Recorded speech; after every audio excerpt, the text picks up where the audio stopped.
Hello and welcome once again to Pro Football. In a history-making day, it was the first of the double headers at the MCG in front of a crowd of more than 40,000 football fans. After the first game between Melbourne and the Sydney Swans, it was the turn of North Melbourne and the Geelong Cats under coach John Devine. For the Cats, it had been a disappointing start to the season. Terribly hard hit by injuries, John Devine was still looking for his first win of the year. For North Melbourne, also a little slow, they were looking for their second victory. Let's now go to the MCG and those 40,000 fans under lights, incidentally, for this history-making game, and join our commentators Peter McKenna and Jack Edwards.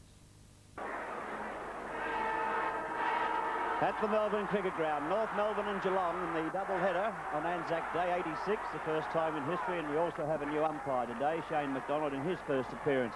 McCann got the tap down, tapped out by Jimmy Cracker, who's on the ground for North Melbourne. The two surprises here. Abbott's playing for Geelong, and Cracker is playing for North Melbourne. That was John Hoyles getting it down, but a beautiful mark down there is taken for North Melbourne by that tough half-back in Johnny Law.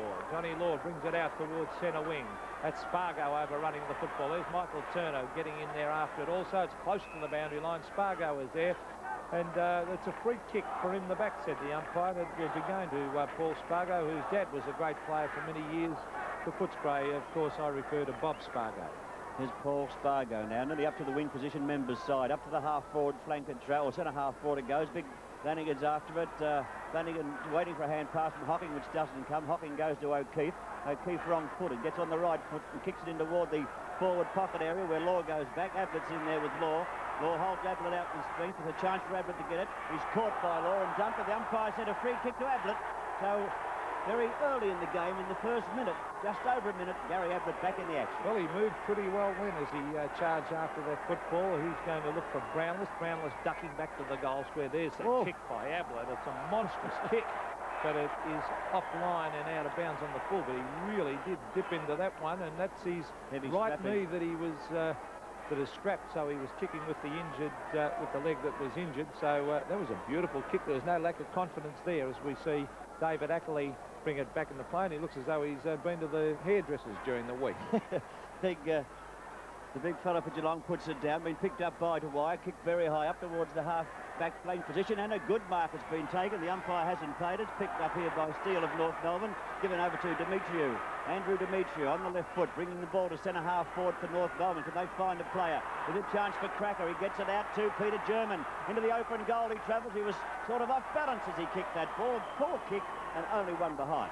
Yes, it should have been a goal, and Peter German had plenty of time to put that one through, but that's the first score of the game to North Melbourne are behind. Terry Bright is selected at full-back. Well, he has lined up there, which is an interesting move. He's played a bit of football on the half-back flank, of course, but a very talented player, Terry Bright, playing tonight on Phil Cracker. Towards the half-back line. Over the back is Damien Christensen. Normally he's got plenty of pace, this player. Onto the right foot he goes. He brings it towards half-forward. Glendinning ducks back. Too strong. A very, very strong mark, Ross Glendinning at centre-half-back. Good body work by Glendinning. Going short into little Mark Arceri, taking the mark in the centre of the MCG and coming toward the scoreboard end goal. Gives it to Demetriou. He should kick long. He puts it up toward the full forward position. In they go Spargo. Puts it to ground. A chance for Hocking. They can't get it. Johnson's there also. Now it's Donald McDonald's hand pass comes in. Interception was good by Reynoldsson. Another chance for Johnson. He can't get rid of it. The ball taken from him. Here's a chance for North Melbourne. Jimmy Cracker can't make contact at all. Against Reynoldsson, I thought, but the umpire's now blown the whistle, and what will the decision be? He's going to play a free kick to Geelong. Well, evidently holding the ball, Peter McKenna. I thought he signalled in the back, actually, but still it's a free kick, and great to see Mark Yates in the side too. It's been another one of those players that's coming back from injury, and a very talented player. Yates, there's Flanagan, couldn't take the mark. In they go, there's Demetriou. Gee, they need him back in that North Melbourne side. All right, it's another free kick that's going Geelong's way on half-back flank. That's Bruce Lindner with the football as he comes away with it. A long kick towards half-forward. Over the back is Glendinning, but Dwyer backed him up beautifully. A little short pass, and it's offline, and it's taken there by Lindner, the ex-South Australian. Lindner once again going into the full forward zone, but Parsmore's there. Got out in front of Brownless on that occasion and led into the ball, and therefore took the mark in front of Bill Brownless. The kick by Parsmore, not a good one. It finds Arceri, though. It wasn't meant for him. Arceri driving up toward the half-forward zone. Schimmelbusch trying for this. So Jonas tried for the front berth. Couldn't quite make contact. instead of trying to take the mark, he tried to knock it on, and a free kick to Yates. Yates getting a hand pass out. Yes, that's over to Mark Boss. Boss on the left foot. He's been in good form in recent weeks, Mark Boss. Damien Drum leads in the race for the ball. Still got it. Good play by Drum. Off the ground he goes towards the pocket, and it's over the line about 10 metres around from the behind post. So Geelong doing pretty well with the umpires at the moment. They've received a number of free kicks. McCann is there to do the ruck work. Good to see Glendinning playing at centre half back. Brownless, the full forward, to do the ruck work against Steve McCann. It's thumped away by McCann straight over the line again to be thrown in once again. McCann against Brownless once again. He's going to do the ruck work. We're playing 5 minutes now of the first term on Sevens Big League from the MCG, and each player headed for the boundary line there. I think the Geelong ruckman Peters would try and bring the ball to the back of the pack and give his rover some chance to score. I think I said that the guy about to throw it in is the boundary umpire we referred to as being Shane McDonald earlier, but it's not. It was the boundary umpire we had on screen just before the game started. There is Steele knocking it further afield.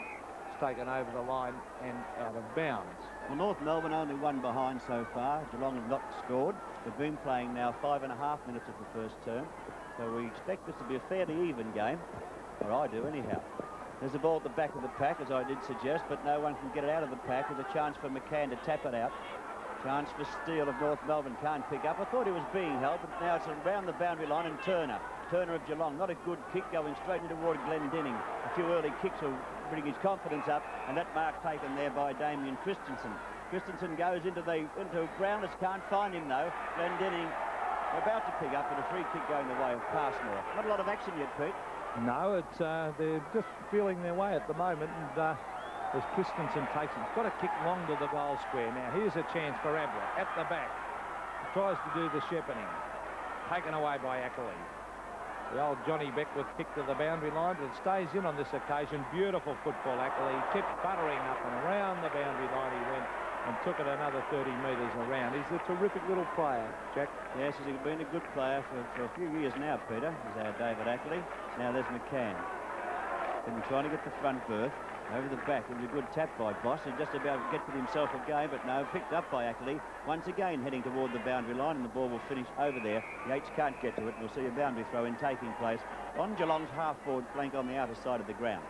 Well, the lights are on, Jack, here at the MCGs. We see Flanagan to do the ruck work against McCann.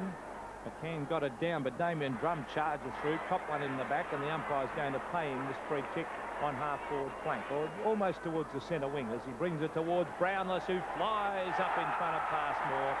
And I just feel that his marking will be a big problem for Mickey Passmore. He's done well early in the game, but Brownless, a much taller player, and a big mark, and is a great kick normally, Jack. I can just see, I just noticed there 5 VFL games, but I'm pretty sure he's going to play a lot more than that.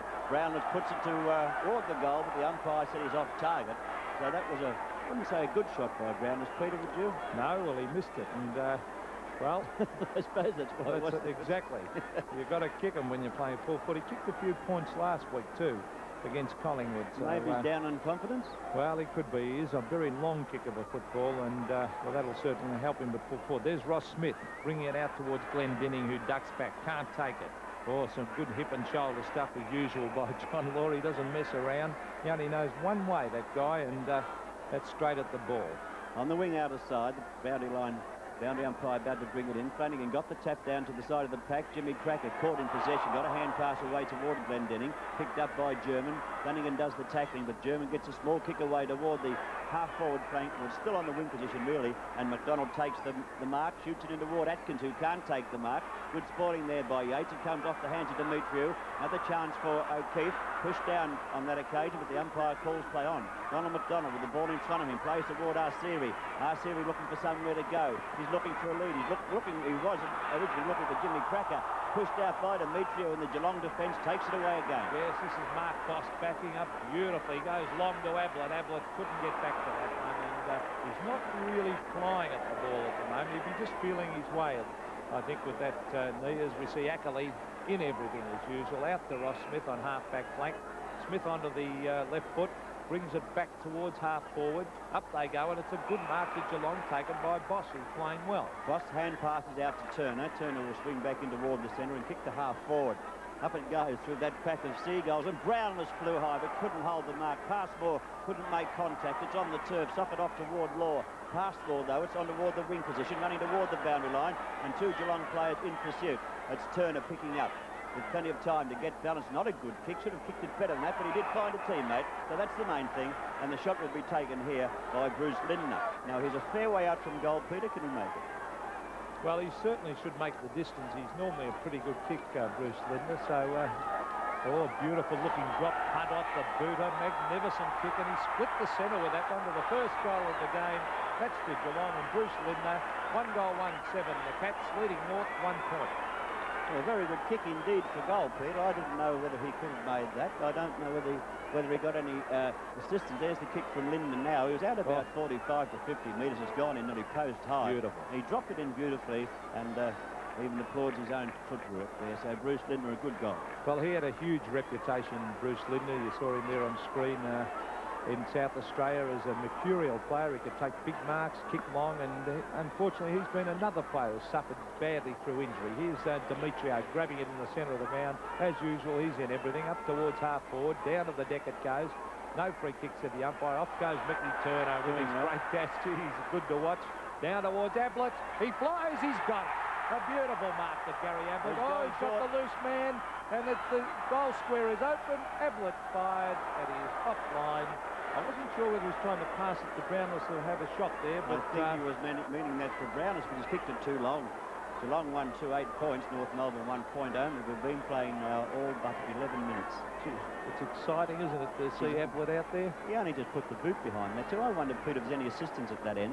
It did appear that way, but anyhow, we'll find out later. Passmore was kicked to the outer side. Glendenning up on the second grab, should be paid the mark. So Glendenning doing well for North Melbourne early in the game, as he's had 3 or 4 kicks, 3 kicks now. Getting in toward the centre of the ground, has been kicked up by Ackley, up toward the middle. It's taken by McDonald, looking for a hand pass, but it's a free kick going North Melbourne's way, and the play with the ball is Fairley of North Melbourne. Oh, not a good kick, a bad one. But have come to ground off the hands of Jonas. I think how he got himself in front to take the mark. McDonald into the open goal. Donald McDonald pops it over the top. It's right through the centre. So at the MCG, Geelong 1-2, 8 points. North Melbourne 1-1, 7 points on 7's big lead. Yes, and there's Donald McDonald, and I'm very pleased to see him down on the forward lines. We see Ian Fairley on screen. A high floating kick. Beautiful use of the body by Jonas. Lovely hand pass across to McDonald. You'll see him as he fires in towards goal, and up go the arms. He's absolutely delighted, and good to see him down on that forward line. Or has he gone back? It'll probably change with McCann, I would think. McCann's in the centre now to do the ruck work. Big Flanagan got upbeaten on that occasion, though, by McCann. Coming through was O'Keefe. Suffered off the ground by Hocking. A hand pass from O'Seary goes to the opposition. Kicked out of the ground down the half-forward flank for Geelong. Looks like Steele out in front with the ball, forcing it toward the boundary line. And we'll see the boundary throw-in taking place on Geelong's half-forward flank. We're 12 and a half minutes, in excess of 12 and a half now in the first term. Geelong 1 point in front of North Melbourne. Boundary throw-in. Geelong's half-forward flank member side. McCann went for the big punch, straight to Turner, though. Turner swings away from trouble, looks into the half-forward zone. Went for a hand pass to Hughes, who gave it back to Yates. It was a bit quick then. I don't think that Cleve had anticipated that hand pass. It's come out towards Jonas, but he can't take advantage of it. German goes in for North Melbourne, picks up, but a free kick will go his way, and North Melbourne can, from this kick, go into attack off the boot of Peter German. Let's hope that Geelong can put up a good show. Over the years, they've always played pretty well here, as we see that kick coming across to Glendenning in the centre. Will go long, I think. Yeah, well, he's a great kick of a football. The Geelong normally play the MCG well, as up they go towards half-forward. Reynoldsson couldn't take the mark, but playing in front's the way to play at centre half-back. In goes Ian Fairley, dives on top of the ball, tries to get it out, players pounce in on top of it. Half-forward flank, North Melbourne's forward zone, and this is the new umpire, I think it is, Shane McDonald, about the bouncer. Peter, I don't think the Crackers have had a touch between them as yet. No. Off the side of the boot toward Demetriou. No mark is paid. It's been picked up now and kicked hurriedly by Smith up to the full forward zone where Cracker takes front first. Can't get it. Hopping's there. Suck it off the ground by Cracker, but only 1 point. That was Phil Cracker having a dip. So that's the first touch he's had. Amazing. Open your mouth, Jack, and look what happens. 1 goal to 8 apiece at the moment. But they've been conspicuous by their absence. They certainly have. Well, there'll be a bit of a doubt on Jimmy because he had severe concussion last week, so players normally take a week or 2 to get over that, as we see at the back of the pack. That looks like David O'Keefe on the left foot, bringing it out wide towards the centre wing area, and it beats Darren Steele and Craig Cleave. There he is on screen. Craig Cleave, number 12, was full-back last week and copped a bit of a hiding from Brian Taylor of Collingwood. At the boundary throw in, McCann with the front berth, got it down toward the front too, but no one can take advantage of it. Hooked out the back by Christensen. It's been kicked in toward the half-forward zone. Now here's Jimmy Cracker getting the action, looking for Steele. A short pass, just fine. It was only just 10 metres too, I would think. The umpire is awarding that mark to Steele. Up to the wing he goes. The big pack will hit it. It's come to turf, I would think. Yes, it comes to turf. Jonas after it. Uses his strength to get through. Fairly got a hand pass into Atkins. Atkins' kick is up toward the forward pocket area, and the mark has been dropped down there by Phil Cracker. Hooked it in beautifully, though, swinging back to the right foot. Keeps the ball in play. We're looking for a hand pass back. He's got it now. A scoop ball comes back to him. But no, it's still in play, right on the boundary line. Now we'll see a boundary throw-in taking place in North Melbourne's forward pocket. Oh, gee. I might be biased, but I just love watching that guy play, Phil Cracker. You saw there, number 8 for North Melbourne. He got himself into a bit of bother on that occasion, but his skills are magnificent. We see O'Keefe pick it up on the left foot. He brings it back towards centre wing. Michael Turner ducks back. Still in play? No, said the boundary umpire as he comes in to throw it in. At the moment, slow, Peter, isn't it? Well, it is. 15.5 minutes have gone, Jack. Only 1 goal, 2 apiece. Really lacklustre game at the moment. Nothing exciting happening, and as we see North Melbourne trying to get it further afield. There's Glendinning going in. Oh, cleverly traps it. Can't get the boot in. Looks as though he's got a brand new jumper on Glendinning. Of course, well, it would have been new at the start of the year, and of course he hasn't played a game, so that's why it looks so clean. On the centre wing position, members side, the ball about to be bounced, and the ruckman form up. Flanagan got the tap down. Turner goes in, but can't get the ball out as yet, and the umpire will bounce once again. The bounce taking place on the centre wing position on the members side of the MCG. John Russo, the umpire, today umpiring with Shane McDonald, having his first senior game. 16.25 minutes gone. Scores level. North Melbourne and Geelong 1-2 each. Tapped down by Flanagan, picked up by Jimmy Cracker, looking for a lead. Fairley drops back behind the opposition. He's not going to Fairley, he's going in toward the full forward zone. There was no free kick there. Ian Fairley after it now in the forward pocket. Tried to bring the ball back into play, but it was out of bounds before he made contact.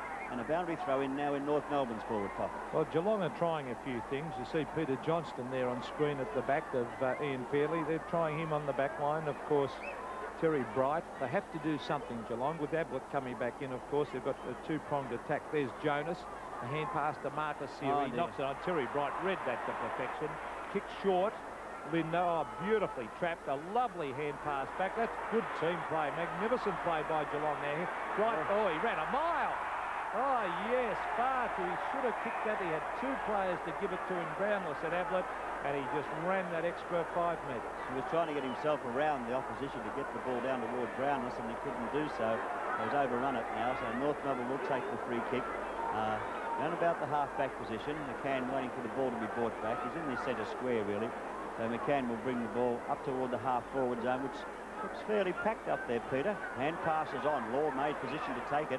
He comes in toward Jonas, but the kick dropping short, and big Darren Flanagan takes the easy mark. Hand passes on to Hocking. Hocking now getting the ball up toward the half-back line, coming in toward the centre, but kicks poorly, straight toward McCann. Steve McCann dropping back across that half-back line. He's lost his boot. He's going to kick that one, but let's see. Oh, it's a beautiful kick without the boot. Up towards full forward. McDonald braced himself for it. Grabbed by Fairley. A flying pop shot at the goals. He's offline and through for another point. So North hit the front at the 18-minute mark of this first quarter. 1 goal, 3-9. North Melbourne to Geelong 1-2. And there's Ian Fairley on screen. His opponent on left of screen is Steve Reynoldsson. Time clock, you see. Now we go back to Terry Bright in full back position. There's a practice formed up at the half-back line, Peter, and then they're breaking out. They're making leads from centre half-back. You see quite a few of these teams do that these days. Bright going in toward the half-back flank now, looking for big Flanagan. McCann's at the back, but Johnson got the hands to it. Here's a chance for Fairley again, going in toward the half-forward zone, and he found a teammate, and a teammate Spargo. The short passes on. Little Arceri has made good position, and a fine pass is found. Well, that was great play by Marcus Seary. That was intelligent play. Spargo was probably just a little bit too far out. He ran into that space in that forward pocket area to take the mark. 3 kicks to Asiri as he comes in for the kick at goal. It swings back. It's a goal. And North move on to 2 goals, 3, leading Geelong 1 goal, 2. Well, we've seen a bit of North Melbourne, Peter, you and I, Mark Arceri has played fairly well, hasn't he, all season? I think he's had an excellent year, Jack. There's not much of him. We see him here. Just finds the dead centre of the goals with his kick as he brought that one back beautifully and popped it straight through. But we're speaking of Mark Arceri. He's had a very good season so far. Not much of him. No, a big heart. He's got a jumper there. It used to be worn by Alan Aylett too. Used to wear number 17 for North Melbourne, a name that everyone knows in football. At the centre bounce, Big Flanagan. Ball favours him. He gets a hand pass working. I thought you only knew who wore number 35, Jack, as we see the ball punched away by Glendinning. Damien Drum. It'll be interesting to see if he tackles one of his own teammates again today, as he did against Collingwood last week. O'Keefe out wide to Ablett. Ablett's got it. Was it out? No, said the boundary. No. Look at that, Ackley. Straight to the boundary line. He's played plenty of games, David Ackley, in that back pocket for the Swans, and now North, of course. Ablett seemed to be putting a fair amount of pressure on that knee. It might be fairly good, Peter, better than we think. I don't think they'd played him unless he was fit. I was surprised when he was in the side, I must admit, as we see Dwyer up towards the half-back area. Now, there's Andrew Hughes hooking it back towards full forward. Out comes Mickey Passmore, playing in front of Brownless. Now Glendinning's got it. Hand passes it back to McCann. A bit of experience combining there as he goes wide. He finds, this is Graham Atkins on half-back flank. Atkins and Steele look very, very alike from a distance as we see Atkins towards centre wing.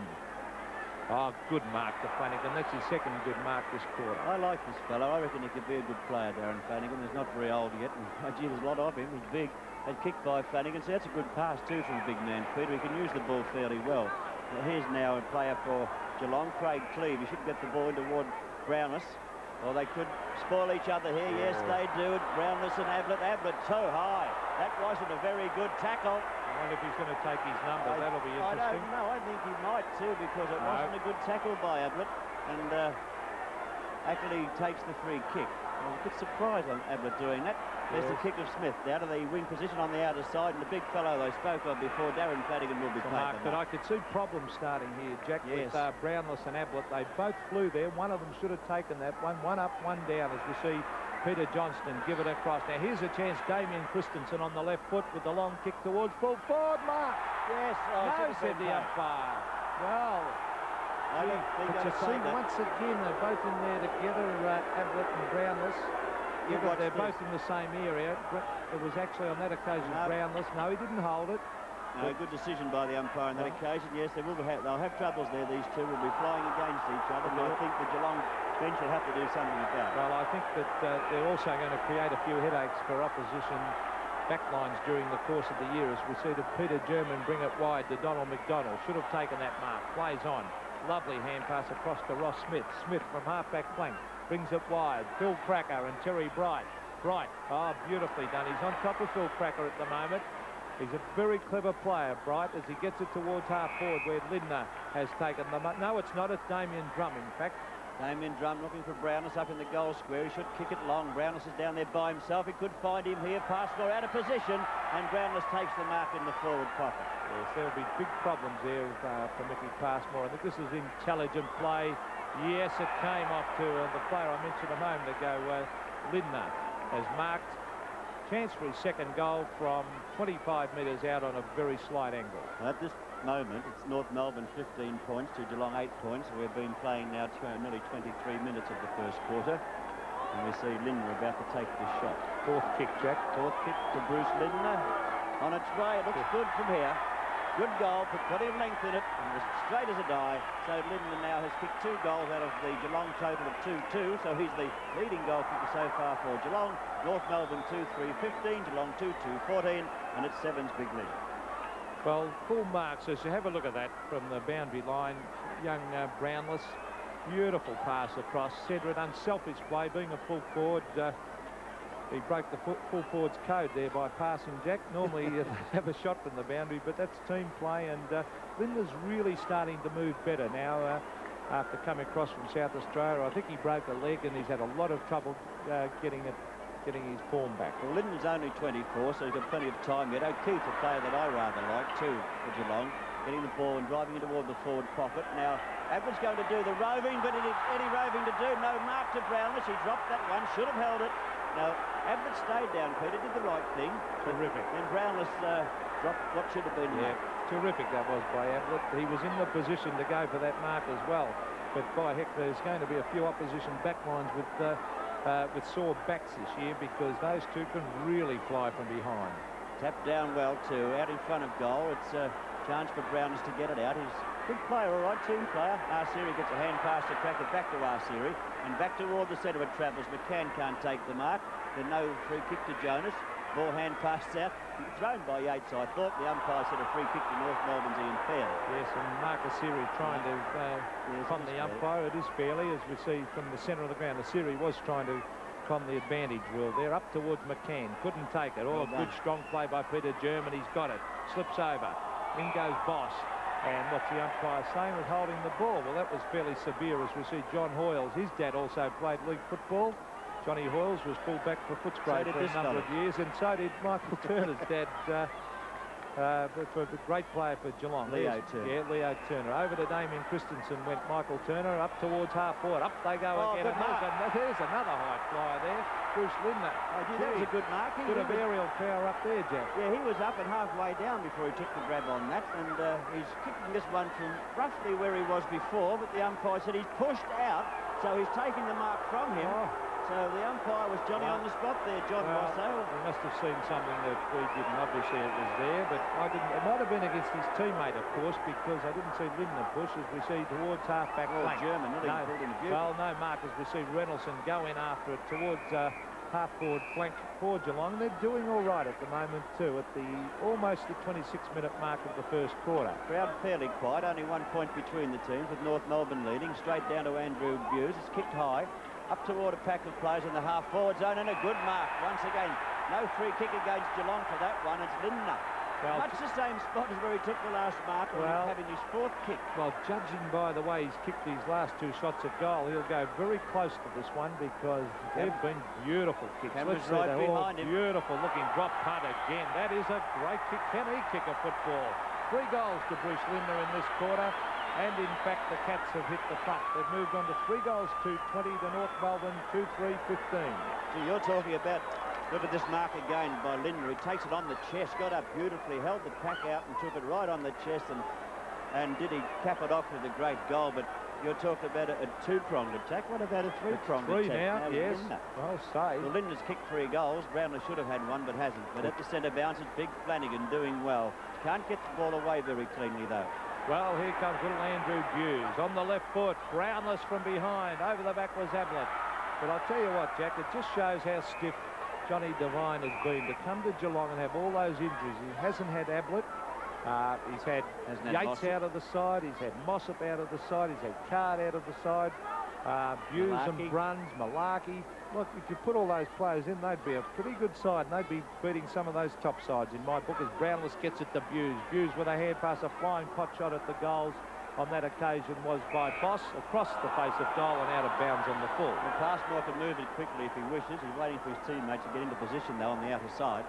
27.5-minute gone the first term on Sevens Big League. The ball out toward that half-back flank at all. Unlike Glendinning, but he dropped the easy mark, and the umpire said a boundary throw, and it bounced off that big chest of his, straight over the boundary line. It's on Geelong's half-forward flank, well, nearly down into the forward pocket, really, where the boundary throw-in's taking place. McDonald beaten, the big thump came out of the pack over the boundary line, and Christensen couldn't get there. We'll see a boundary throw-in, but much nearer the goal for Geelong.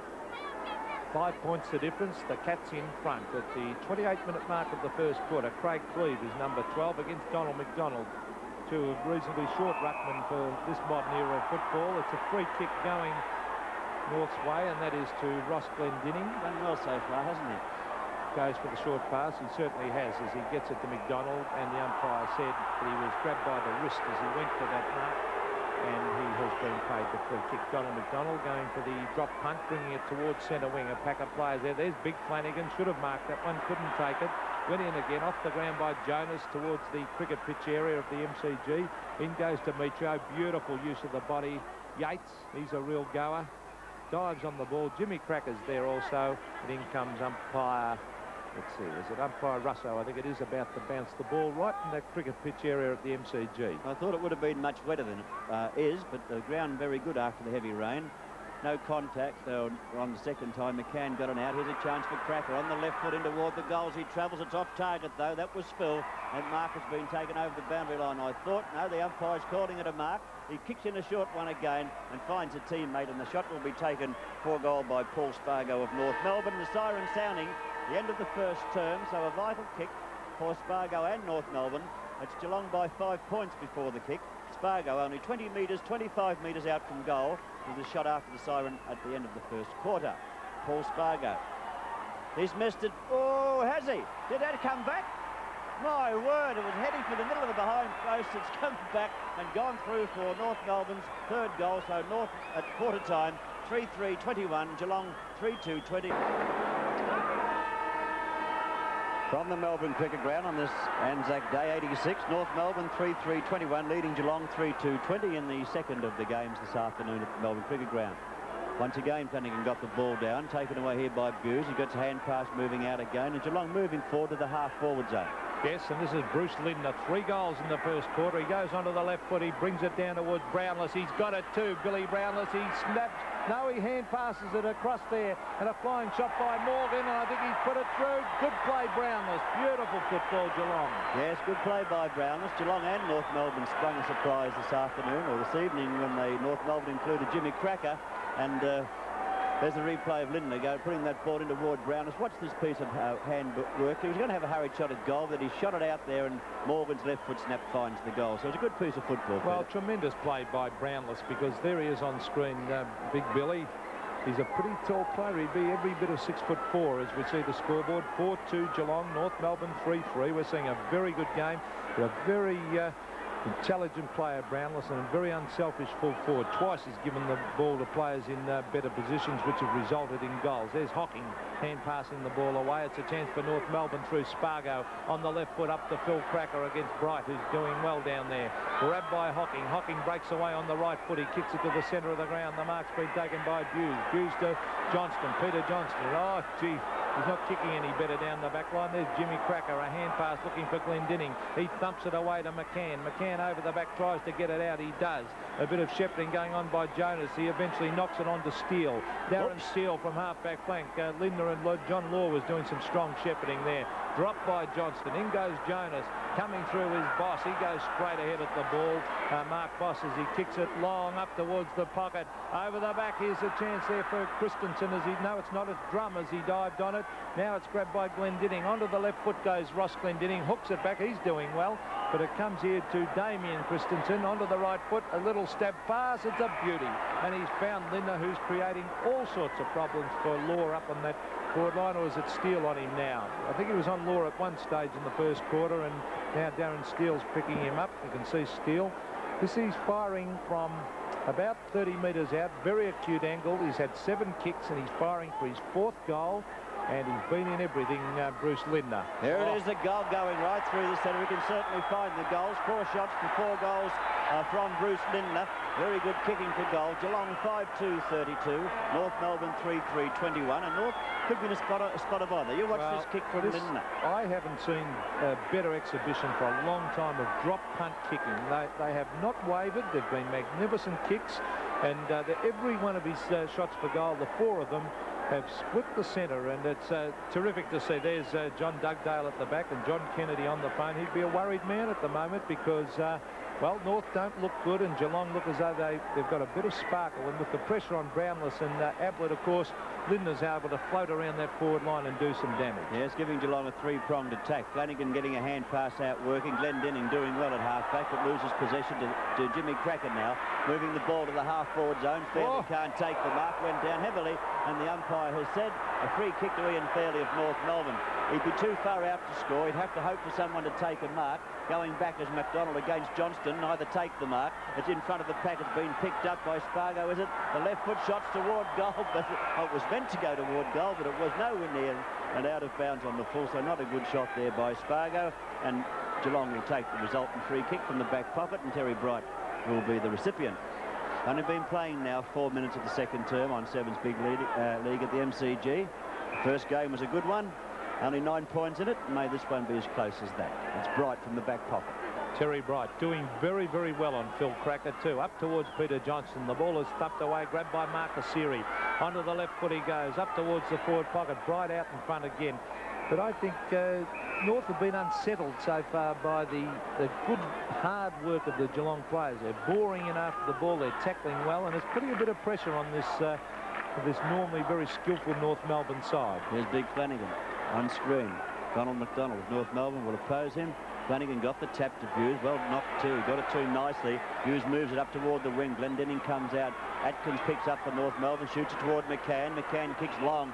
That's one for the high flyers. Who's going to do the flying? Little Cracker. Jimmy Cracker picks up. He can't get out of the pack. His hand pass ineffective. In he goes again. He gets ridden into the ground. But the umpire said the ball held to him.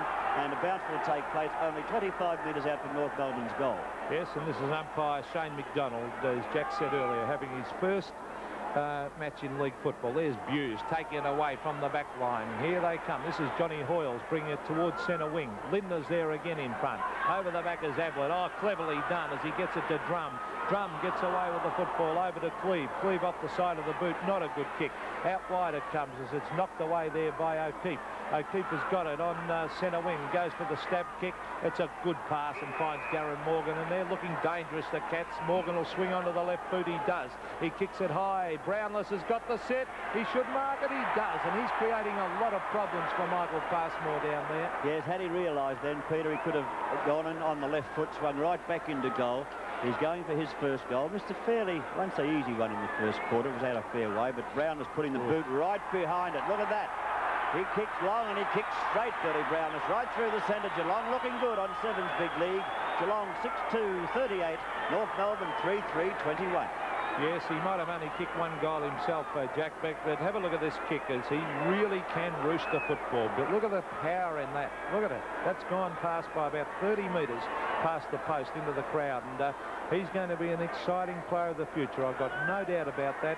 And he is such an unselfish player. He's kicked one and he's given two away to teammates. At the centre bounce once again. Brown is only 19. He's 193 centimetres. He's fairly tall, as Peter told you. Now North have to get back into this game, but can they?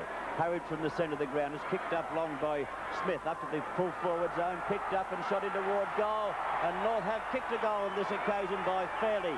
Good piece of work by Ian Fairley. Picking the ball up, kicking truly. And North Melbourne needed that one, Pete. I'll say Fairley's had 6 kicks. There he is on screen, Ian Fairley, who has have a look at this again in replay. Thumped away by Bright. He's doing well, but Fairley backed up beautifully at the base of the pack, took the bounce and slammed it through for a much-needed goal to North Melbourne. And I think John Kennedy will breathe a little bit easier after that one, Jack. Yes, that he will, but still 11 points down, North Melbourne. Fairley, 21 years of age, doing quite well.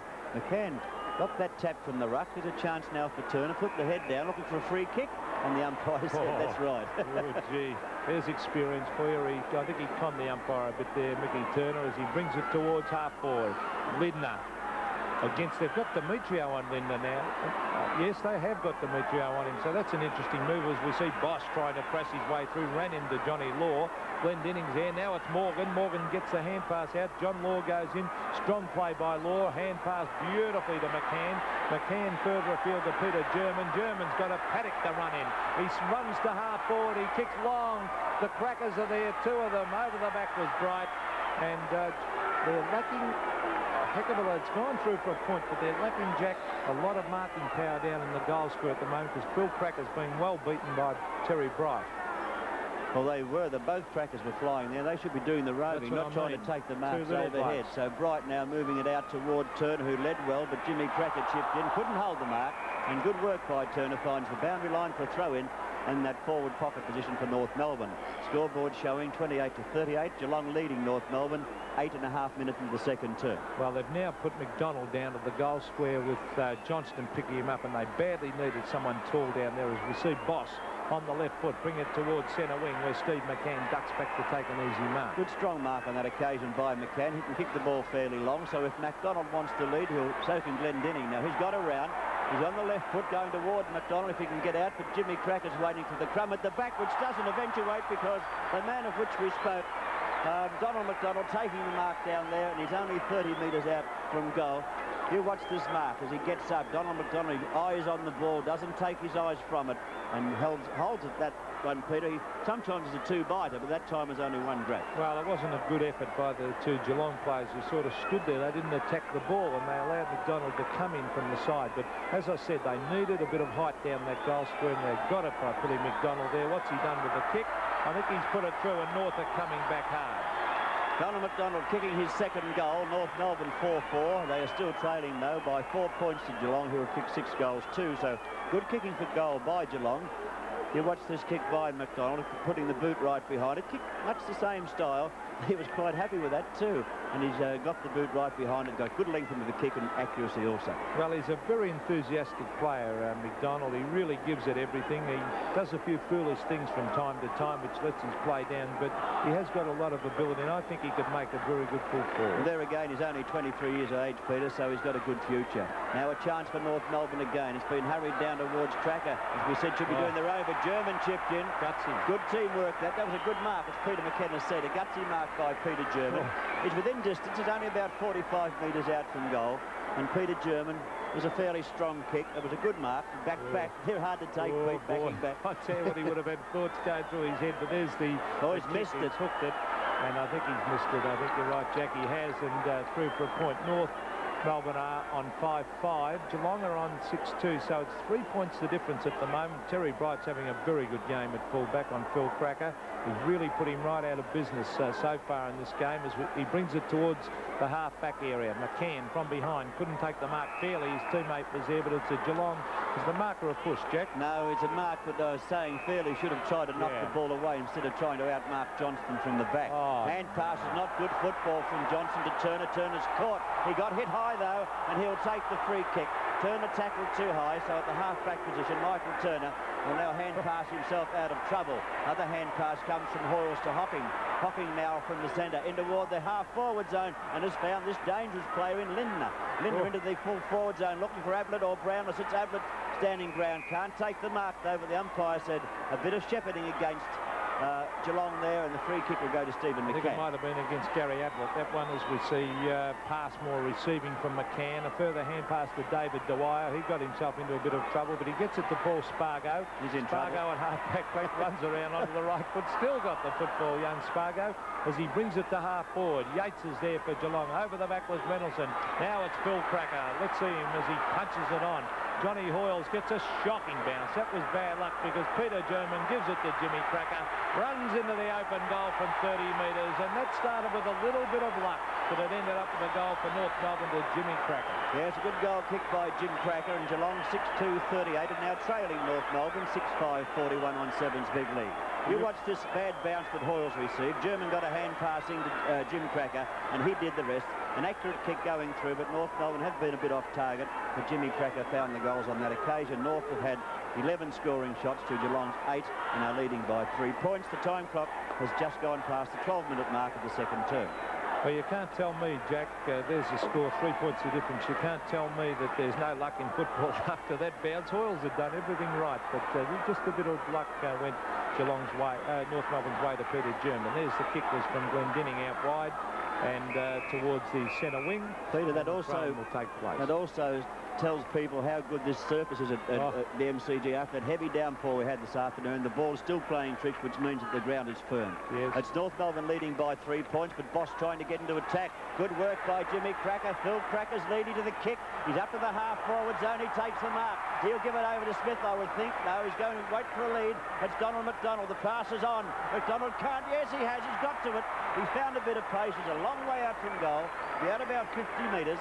And Donald McDonald will be kicking this one from a fairly tight angle. Fairly does the leading, but McDonald is going to back himself, Pete, so he must think he can do it. Well, I'll tell you what, it'll take a very good kick from where he is because he's on a pretty acute angle. He's already kicked 2, and there's no doubt, Jack, you and I have said this for a couple of years, he's going for a torpedo punt, by the way. He's holding that, I think. Let's have a look. No, he went for the drop punt, but he brings it towards the goal square over the back. Well judged. He's got great judgment, Terry Bright. Well judged. He got a hand pass working now, and Buse taking that in the back pocket with the left foot. The kick was smothered too. Bad play, a good play on the North Melbourne player's part. Oh, that was Atkins, I think it was. No, it wasn't. It was Spargo.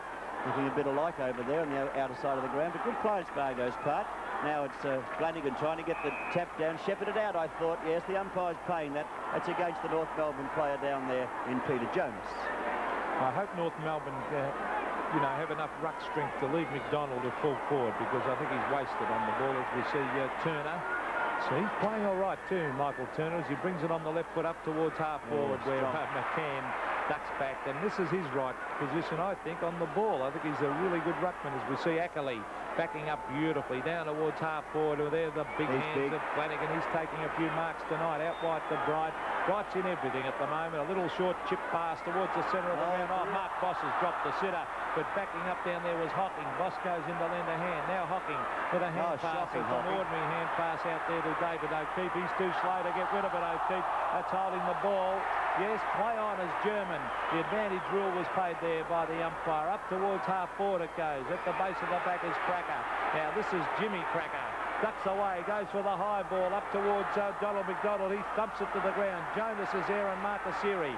Mickey Turner is there also. Asiri dropped one in the back. Play on, said the umpire, and the bounce that takes place. This is by the new umpire, Shane McDonald, about 30 metres out from the North Melbourne goal. And big chance for North goal. We've only just gone past the 15-minute mark now. The second term you're watching on Sevens Big League. McDonald doing the ruck work.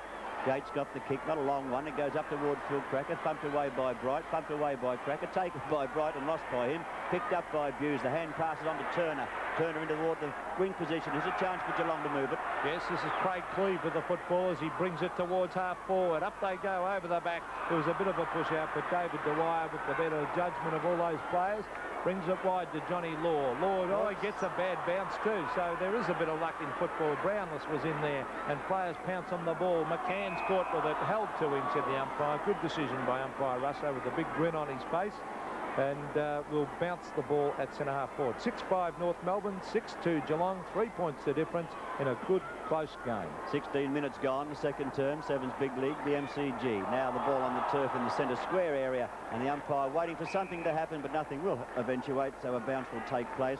It's nearly down to Geelong's half-forward line. Giving the ball over there for Geelong. The player number 29 is Damien Drum.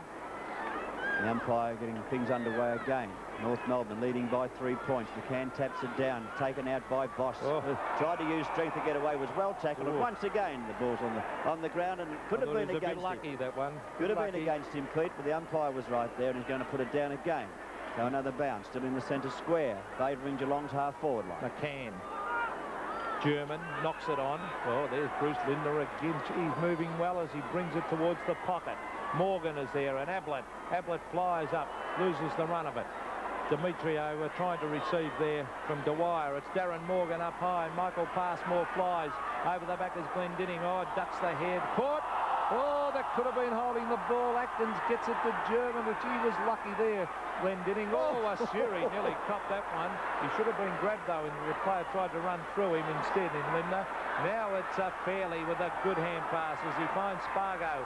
Spargo brought to the ground. Play on, said the umpire. Jonas, a high one. McDonald against Reynoldsson. Oh, good contest going on there. Now it's Jimmy Cracker. McDonald against Reynoldsson. Donald McDonald gets it to Marcus Asiri. He lines up the goals. It's a high floater.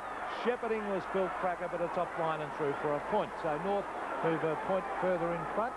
They move on to 6-6. 42, leading Geelong 6-2, 38. Time clock approaching the 18-minute mark now. The second term you're watching on Sevens Big League, with Bright kicking in toward the half-back flank area, and Michael Turner doing the leading, taking the mark and playing on now. The wing position out of side. In comes Glendinning from the back, right over the top of Little Buse. Hand passes on to Asiri. Asiri in toward the forward pocket, looking for McDonald. Jonas chipped in, dropped the mark. Should have left it for McDonald. Got it out to Fairley. Fairley's hand pass back to McDonald. He balks. He shoots from the boundary line. It's tight. It's tight shot, all right, but it's way over the boundary, and a free kick going Geelong's way.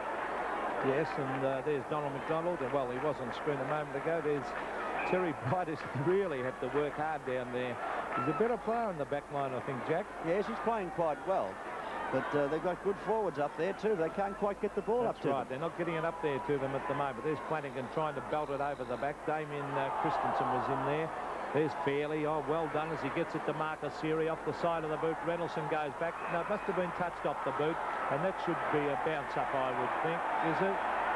As he paid the mark. I don't know what the umpire thought he was doing there, but he did pay the mark initially, obviously. But the way Reynoldsson was going on, I thought must have been touched off the boot. But there's Reynoldsson from the back pocket. Good kick. Brings it towards centre wing. Peter Johnston flew against Lindner. It's grabbed by Big Flanagan. Darren Flanagan on the left boot, out wide, looking for Drum.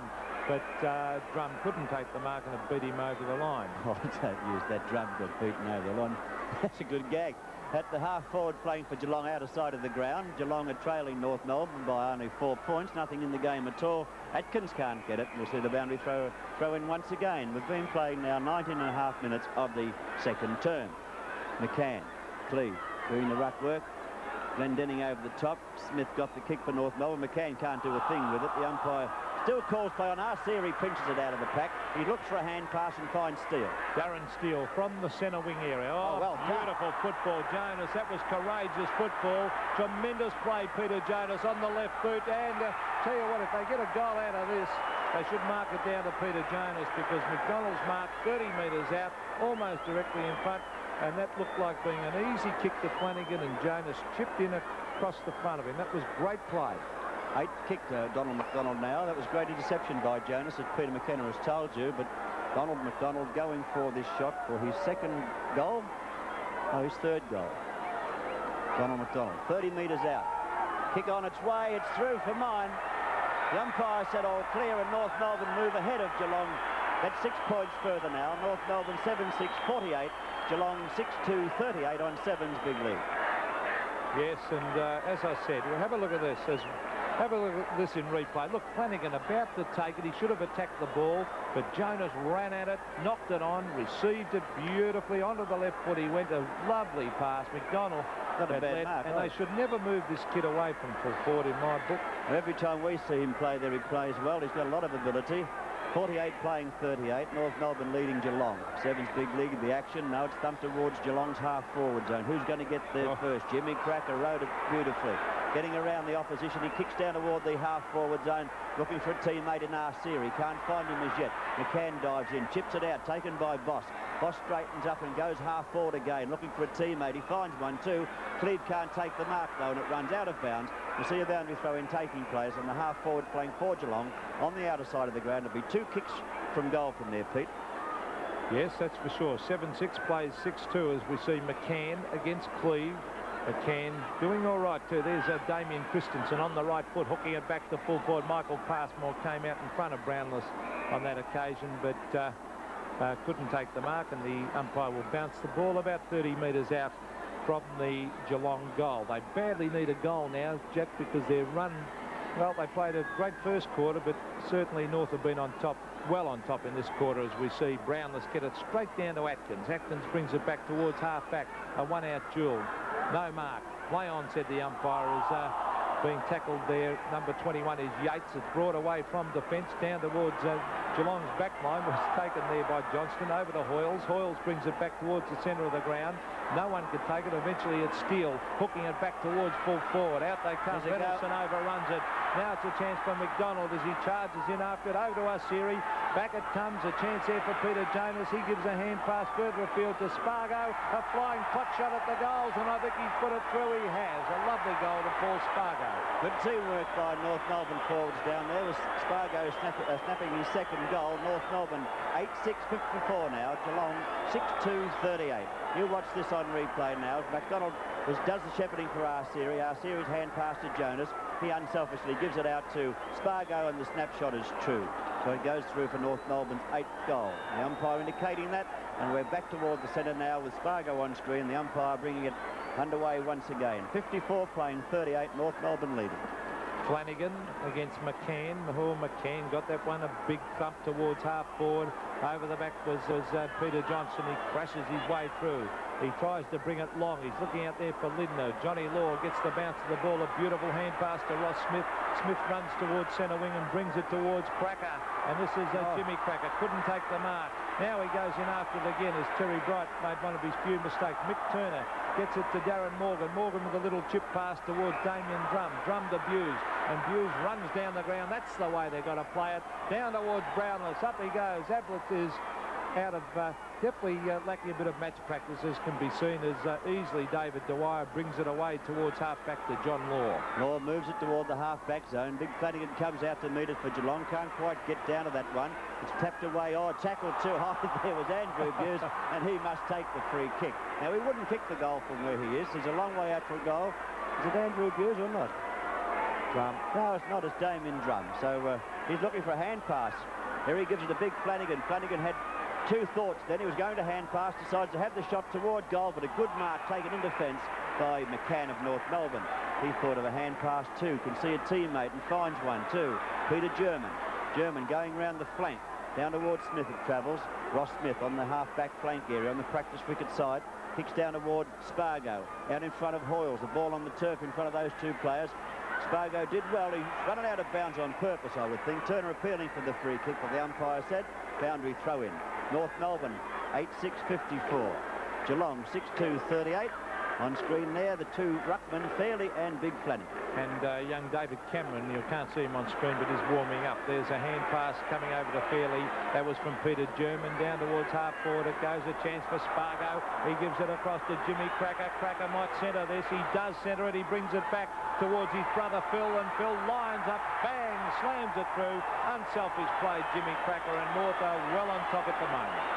Yes, Jimmy Cracker, the two Cracker boys there congratulating each other, one saying thank you, and that was his first goal. So 9-6.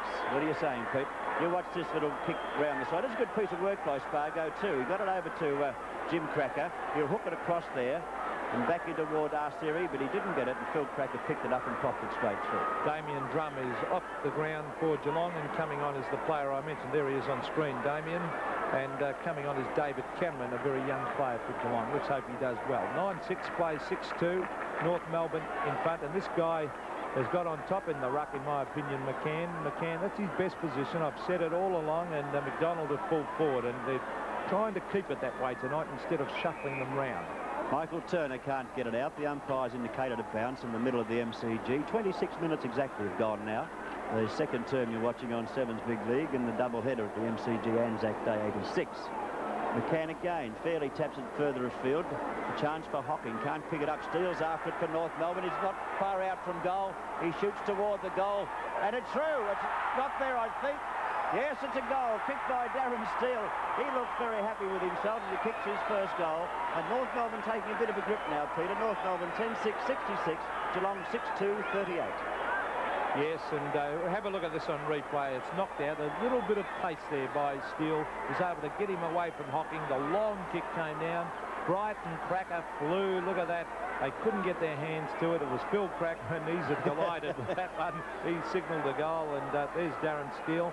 And, well, this has been a bad quarter for Geelong. A very good quarter for North Melbourne as we see Flanagan get it down as he kicks it.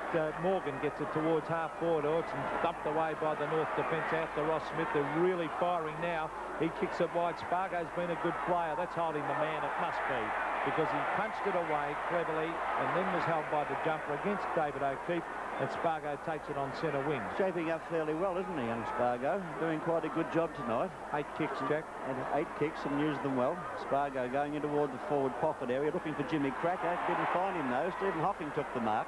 Hocking of Geelong in the back pocket position, looking for somewhere to go. No leads. They're all standing. And a 15-metre penalty now gets him mobile. He gets a hand pass to Darren Flanagan, who moves it in toward the half-forward zone. Up they fly. It's at the back of the pack now, where the ball comes down to Andrew Demetriou. Kicked rather blindly there. I thought he could have done a little bit more than that. But now the ball's down on the wing. Jimmy Cracker gets it moving again. Hocking's waiting for the ball to bounce. Shepherding there by Jonas. Allows his teammate Arceri to come in. But the boundary umpire claimed it, and we'll see a boundary throw-in taking place. Nearly 28 minutes into the second term on Sevens Big League. And the boundary throw-in taking place on North's half-forward flank. Flanagan gets it down to Darren Morgan. Morgan on the left boot up towards the centre wing area. It's taken away by Darren Steele. Steele on the left foot kicks it wide to Cracker. Oh, he dropped that one, Phil Cracker. Bright was grabbed. Over to Jimmy Cracker. Back to Phil. Now here's danger. Phil's running into the open goal. He stabs at the ball. It floats, and I think he's put it through for his second. He has, and the Cracker boys combine again. Well, that was a good piece of work, but I thought Terry Bright might have been a bit unlucky there, Peter. North Melbourne 11-6-72 to 6-2-38. I thought Bright Bright might have been a shade unlucky here because he was dragged off the ball just there. I thought it should have been his free kick, but then the two Cracker boys combined, Jimmy to Phil, and Phil caps it off with a goal. But, you know, I thought the umpire may have been Bright's way, but he wasn't. Yes, he just wasn't held quite long enough. He was certainly held, and the umpire probably gave the North player the benefit of the doubt, Phil Cracker. Bounce to the ball, 11-6 by 6-2. It's been a disastrous quarter for Geelong. There's Damien Christensen. But then again, they are undermanned as we see a hand pass from Turner coming out to Boss on the right boot up now. Here's Ablett and Brownless, but they're beaten by Passmore. Is that it's a mark? Yes, said the umpire. If it wasn't, would have been a free kick to Passmore. But in this quarter, North Melbourne have moved from 3-3 to 11-6. That's 8-3. They have kicked, and Geelong have kicked 3 goals for the quarter. So it's with Law on the boundary line, tapping the ball in front of him, and a boundary throw will take place in front of the members' stands here at the Melbourne Cricket Ground. Anzac Day 86 doubleheader in progress now. North Melbourne leading Geelong 72 to 38 in the second term, nearly 29 and a half, nearly 30 minutes in. Geelong a chance to get a goal from off their half-forward line if they can get out of this pack of players, but they can't. North Melbourne's German couldn't make contact. Been picked up by the busy little Arceri. Giving the ball out now to German, who moves it towards Crackers. They're both there, the Cracker boys. One must have said leave it because it's on the turf. Bright gets away this time with it. He can't make contact. Pinched by Jimmy Cracker. Hooks it in towards the forward pocket. He's got eyes in the back of his head. It's a fairly into Phil Cracker into the goal square, and Donald McDonald puts it straight through for North Melbourne's 12th goal and his personal 3. So a great piece of football by the North Melbourne forwards. They've combined very well. So it's Donald McDonald's 4th goal. Yes, but have a look at this for teamwork. This is beautiful play. Jimmy Cracker fairly unselfishly gave it to Phil Cracker. Unselfish again over to McDonald. That is real team football by North Melbourne. They brought it right into the goal square. There's Donald. He's absolutely delighted. Now look at him yelling out because kick a few goals. It gives your chest goes out an extra 2 inches, I reckon, Jack. Well, mine would have to. He's pumped right up, though, Donald McDonald. He's only 23 years of age, this fellow. He's got a great future. There's Big Flanagan, so is he. 2 ruckman fates each other across that circle. McCann got the tap, didn't go very far. Picked up by Christensen, it was smothered.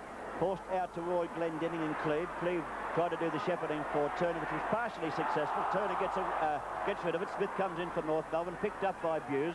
Buse on the left foot, shoots in a beautiful pass off the boundary line and has found Billy Browners, but he's a long way out, but don't write him off because he can kick. Tell you what, he kicks the ball a country mile. Let's have a look at this kick as he gives it that normal thump. Oh, look at that. It's a long kick. A goal. Beautiful long kick. It's a goal from the boundary. What a goal to Brownless for his 2nd. Yes, North Melbourne now, after kicking 9 goals, 3 in this second term, have taken the lead a long way away from Geelong. You watch this kick by Brownless as he put the leather on its way when he lets it go. Look at that travel off the boot. Right through the centre, a beautiful goal. North 12-6, Geelong 7-2 on 7's big lead. And I think if any kid was watching how to kick a football, if you wanted to model yourself on someone, Brownless is a perfect kick. Whereas if you watch Peter Johnston at the other end, I think you'd shudder every time he went to kick it because of his action. Well, one shows how to do it, the other one shows how not to do it. Right, that's exactly what I was trying to say, but I was trying to be kind, Jack. Oh, all right. At the centre bounce once again. The ball's only a few metres on North Melbourne side. McCann goes for it, but the siren sounds half-time in the doubleheader at the MCG. North Melbourne 12-6, 78. Geelong 7-2, 44.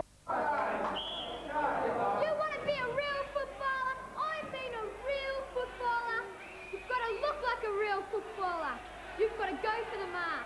The VFL mark. Go for the mark. Go for the mark. Go for the VFL mark at leading stores. Real footy gear, real footy accessories, real footy supporters gear too, in all club colours and badges. Go for the mark. Go for the mark. Go for the mark. Go for the VFL mark at leading stores. 7's big league from the rain-swept MCG on Anzac Day 86. North Melbourne 12-6.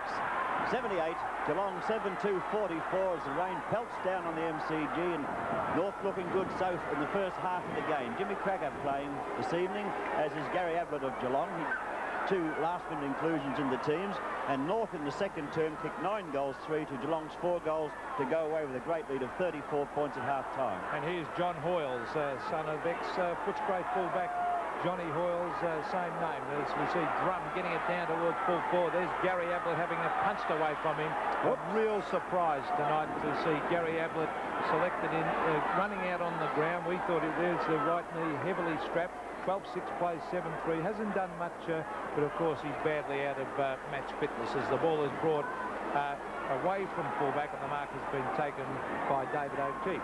Normally kicks the ball a long way. See what he's going to do. Now he's gone fairly short on this occasion, giving it out toward Linden, who kicked 3 goals in the first quarter. He goes for one off the ground. Couldn't make contact. The left foot shot is on. Yes, a beautiful goal by Cameron. David Cameron chipped in on the left foot there. He started off an interchange, came in on the ground just before half-time, and that was a beautiful kick on the left foot. As we have a look in replay, there's David O'Keefe bringing it down over the back of the pack. You'll see Linden have a flying shot trying to kick it off the ground. Coming in to lend a hand was David Cameron on the left boot, and he slammed it through for a good goal to the young fella. And there he is.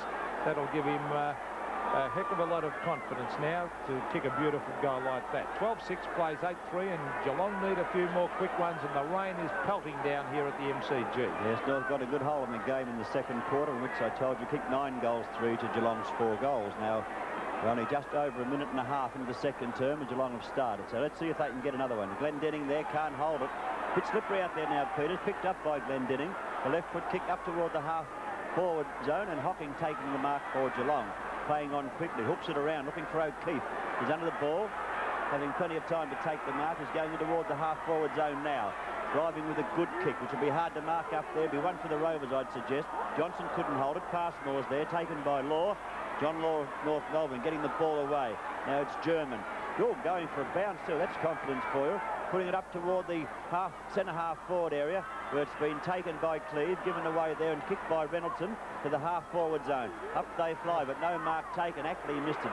Picked up by Glendenning again. Yes, and the Brownlow medalist kicks it wide. Michael Turner, the Geelong captain, picks it up, hooks it back on the left foot. He had no one to give it to, and so he kicked it out of bounds on the full. John, there he is. Michael Turner on screen has been a pretty good player, particularly in the first quarter, and died out of it in the second quarter, as many of the Geelong players did. As we see Johnny Law bringing it up towards half-forward. Reynoldsson playing a very disciplined game down there tonight. He gets it to Boss. Boss with a long kick over the back there is Brownless. Oh, he couldn't quite take that one. And Michael Passmore in the long sleeves gets it to Demetrio. Good to see he and Glendenning back in the north side. Back it comes towards centre wing, where Michael Turner takes the mark and plays on with a lovely low trajectory drop punt up towards the forward line. Look for Johnson, couldn't find him. Well, Johnson couldn't take the mark. He found him all right, but McCann picking up now, kicking toward the wing position where it's dropping down on Turner, and he gets the mark out in front of Steele.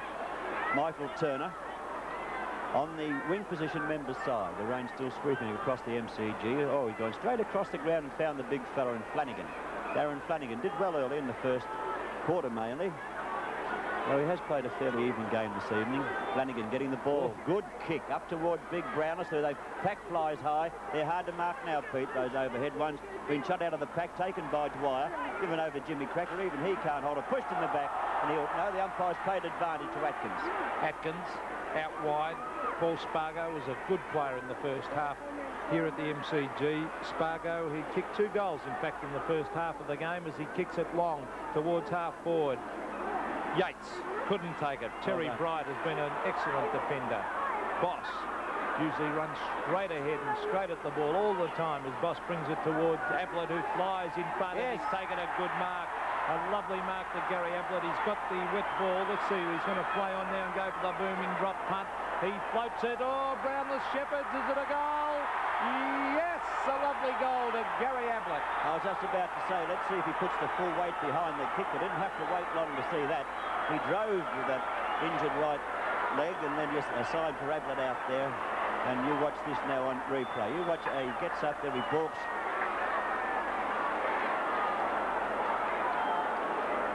Yeah, Brownless was just about to put his jumper on at the time. He couldn't have marked. He was getting the long sleeve Guernsey on, but the kick from Ablett going through. So he didn't put any kick there, Peter. He drove it right through. 12-6, 78 to 9-3, 57. North Melbourne still leading Geelong. We've just gone past the 5-minute mark of the third term at the MCG on Seven's big lead.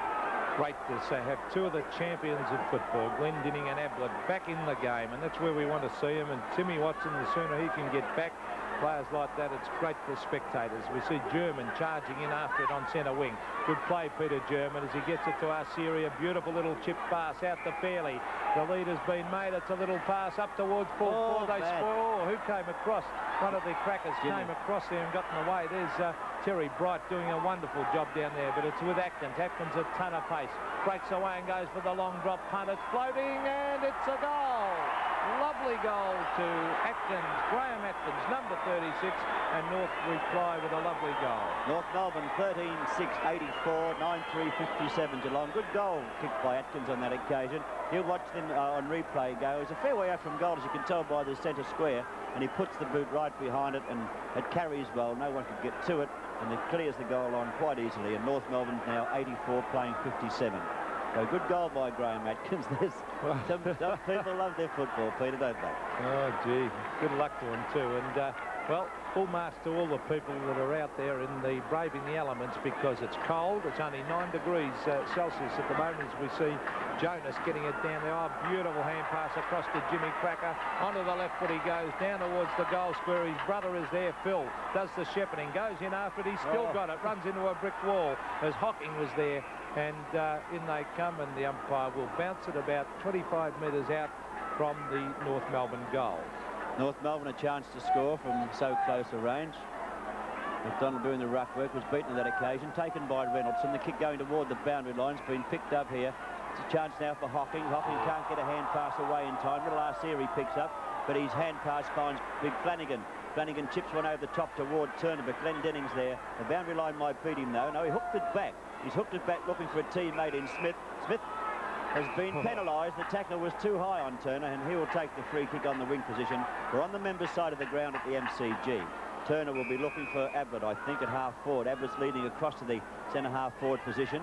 He's kicking in that direction. No, he's floating it back toward the half forward flank. Ball thumped away. Ackley after it for North Melbourne may go to the boundary line. That was fairly obvious the way he was coming in, and we'll see a boundary throw in. Yes, and a great little back pocket play. There's a couple of the one-eyed supporters braving the elements. One, obviously, a North Melbourne supporter, I would think, as we see McCann doing a good job in the ruck, but Morgan sharks that one. Oh, this could be a crunch. Oh, gee, with gutsy effort by Steele. Brownless could have cleaned him right up there, as we see Arceria on the right foot. Oh, good mark. He's having a brilliant quarter. How many kicks is that in this quarter, Andrew? It's he's had about 5 or 6 possessions in a short period of time. Towards the half forward went the kick, and David O'Keefe has taken the mark. Geelong need a couple of goals. They're still trailing 57 to North Melbourne's 84, but a chance for O'Keefe from only 40 metres out. Wouldn't be any further, but not forgetting the ball is wet now. Not that easy to control. O'Keefe about 40 metres out from goal, going for his first goal. Good looking kick, but he's pushed it a little bit, I think. It just slid across the face of goal and only one behind. But a good kick, but it didn't quite get the result he was after. Geelong 9-4-58.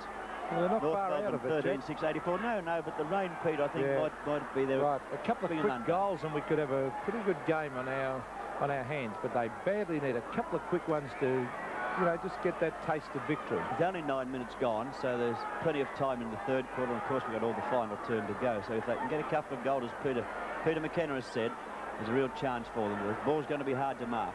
Here it's in the back of the pack now. It's been tapped out, picked up by German. He can't do much with it. Loses possession. Here's a chance now for Geelong to go forward. Yes, and that looked like Hocking with that one towards half forward. Cameron couldn't take it. There's coming back to Cameron from Peter Johnston. Up towards Brownless he flies. Couldn't take it. Over the back, waiting for it is Steve McCann. He gives it out to Arceria, who's had a terrific night. He gives a hand pass to German. German further afield to Ross Smith. Oh, he knew he was going to be caught there, but Arceria backed up beautifully.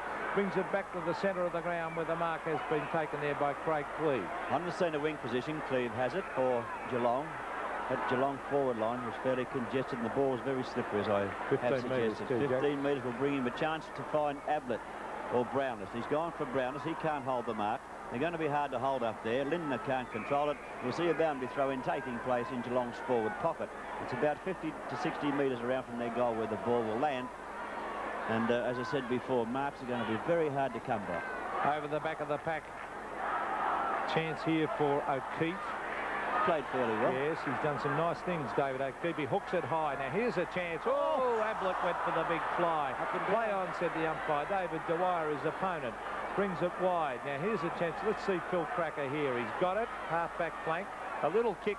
He was going to butter up and get it back himself because he had no one to give it to. Andrew Buse has got it. Lovely hand pass to Bright, who fumbles that one. Bright further afield to Damien Drum, who should head for the goal square. He does with a long kick. Who can take the mark? Over the back. It's John Law with the football. Brings it away and kicks it wide. It's all Geelong, though, because David O'Keefe should get this one. He's got it. Now, he runs to half-forward. He should be able to nearly kick this goal as he fires. It comes back. I think it's a goal.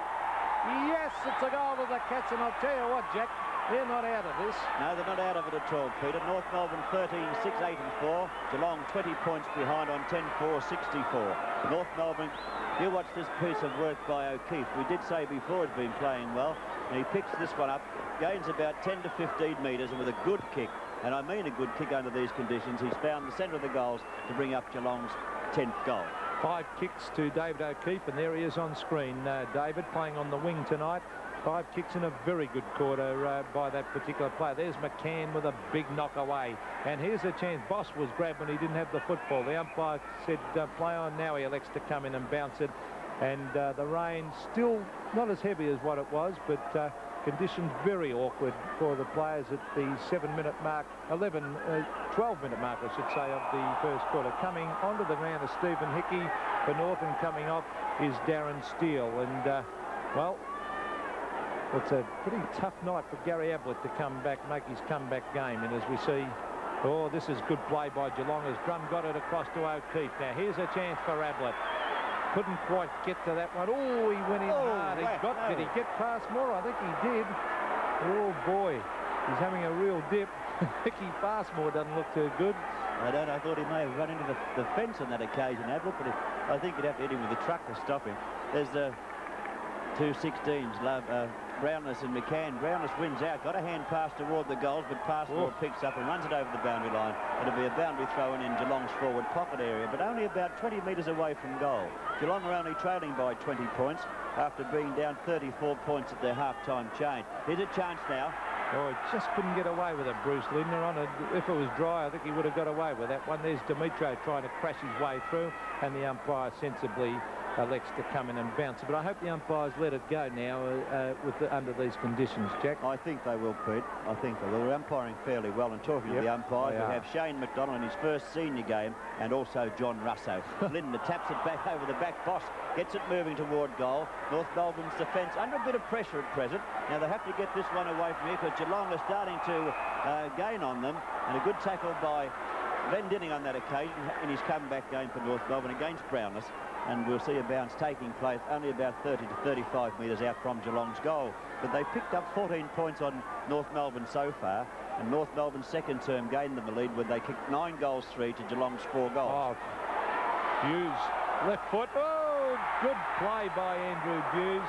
Crashed his way through, left foot, and he's found Gary Ablett. And you can't keep champions out all night. And Ablett... Does he tighten it up? Well, Geelong have looked terrific in this quarter, and North have fallen in a bit of a hole. And watch Andrew Buse here. Look at that. Beautiful turn. That's real guts. And Ablett stabs. He won't miss. It's a goal, his second. And Geelong creep a little bit closer. 11 goals for the Cats. Trail North Melbourne, 13 goals 6. Well, there it is, only 14 points between the teams now. So it's going to be a much tighter game than what we first thought. You watch this replay of Buse. Beautiful stuff by Buse. Only a free kick on that occasion to him, but he kept going, got the ball moving, and luckily enough, his little kick found Ablett dead in front of goal. I wonder Hafey, Tom Hafey, the coach of the Swans, wanted to get him up there this year to play in Sydney. What other coach wouldn't want him? He's a great player, Ablett. Here's a go. Buse, I mean. Oh, you meant Buse. Yeah. I thought you were talking about Ablett. Hand pass comes out. Geelong through O'Keefe again. Can go forward. Well picked up. He moves it goalward. Who can get it? North Melbourne backs under a fair amount of pressure now. Lindner comes on the scene. Can't control it. And he tried to keep it in. Got a little nudge in the back. The umpire's not playing that. And we'll see a boundary throw. Academy Award job there by Bruce Lindner. He tried to con the umpire. He was magnificent early in the game, Lindner. He kicked 4 goals with 4 of the best-looking drop punch you'd ever see. And Turner, he's been a real star in this quarter. Onto the left foot, he brings it up towards the full forward line, and uncontested was Glendinning. That was bad play by the Geelong forwards as David Dwyer brings it away. Nearly a chance for Morgan there, but Ackley wins out, gets the ball moving up toward the wing position. It's on the outer side wing now, where Spargo goes after it with Hoyles of Geelong, but can't get there. And we'll see a boundary throw-in taking place.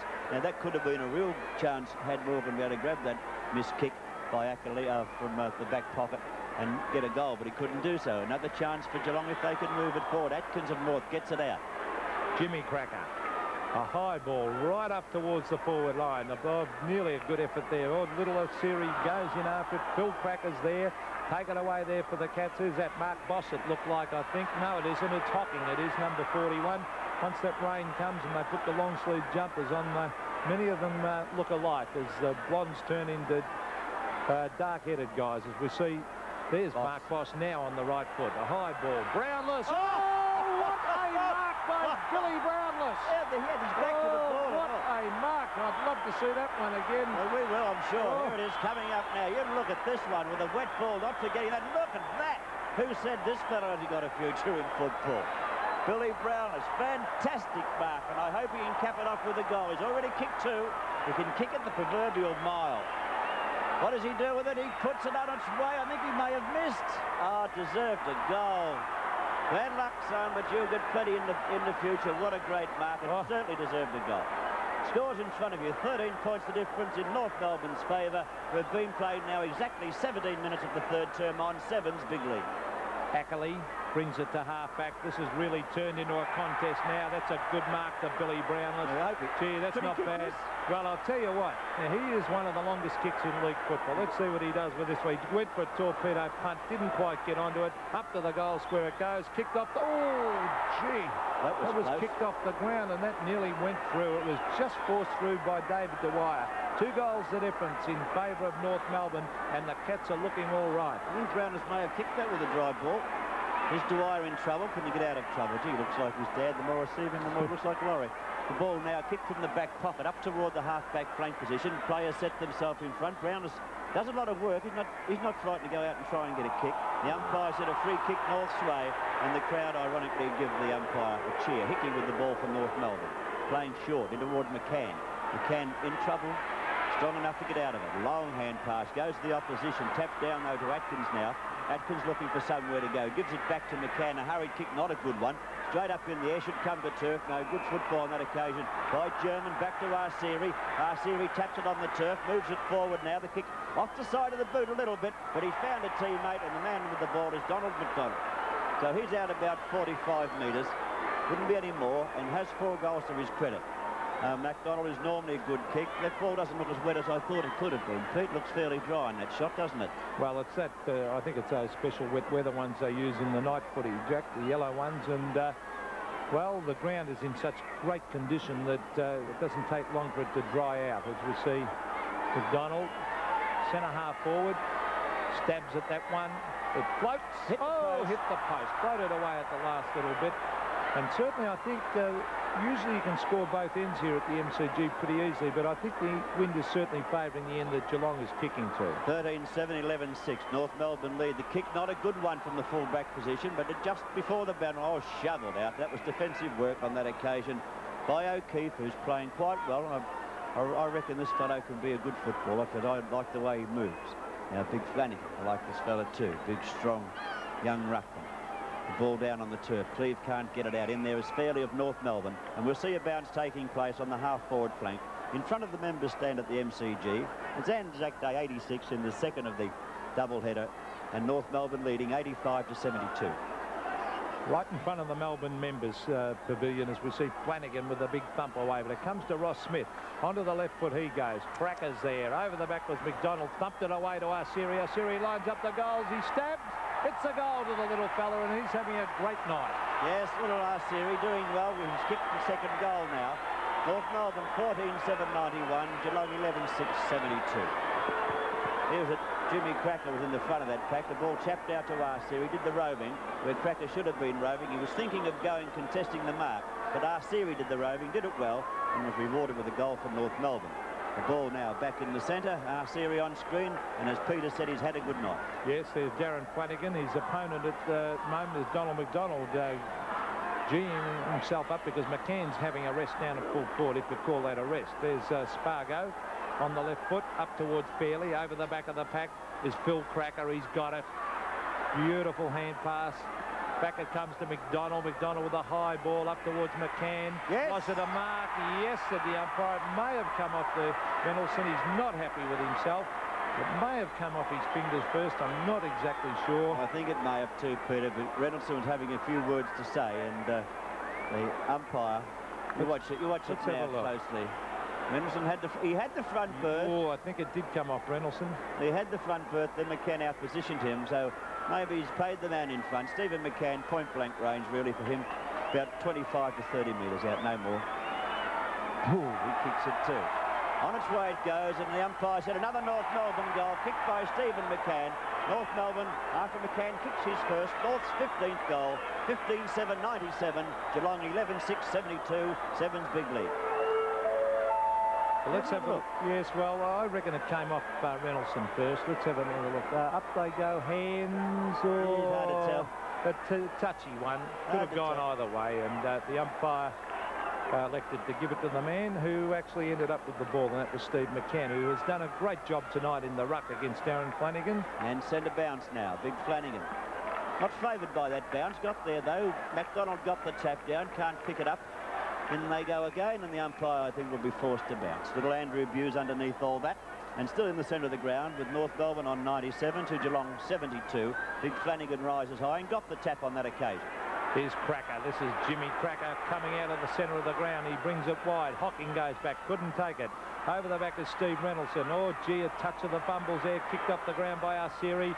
Into the full forward it goes. Oh, this is dangerous because Arsiri was there. Diving on top of the ball is Hoyles, number 49, Johnny Hoyles. It's grabbed by German. He hooks the ball back, a chance for a mark to North Melbourne. Fairley couldn't take it. Now he's got it. Left foot snap. I think he's put it through. He has a goal to Ian Fairley, and that's his second of the night. Well, North Melbourne playing good football in the third term too. They didn't get away to a good start in the third quarter. Geelong did most of the attacking, but they've picked up their game now. And you watch this replay. Little Arsiri chips in there. He does a lot of hard work, the little fella, but Hocking tried to get it out. German picked up, hooked it back overhead. I don't think tried to get a score, but Fairley, I think, could have gone in to mark that ball. Elected to wait for it, picked it up and popped it through on the left foot. So it was a good snap goal. Flanagan doing the battle now in the centre. It's on the turf. Picked up there and shot out by Christensen. Atkins in there for North Melbourne. Hickey of North Melbourne gets a small kick away straight toward the outer wing. And this is 49, Peter Jonas. Kicked away. It's grabbed there by O'Keefe.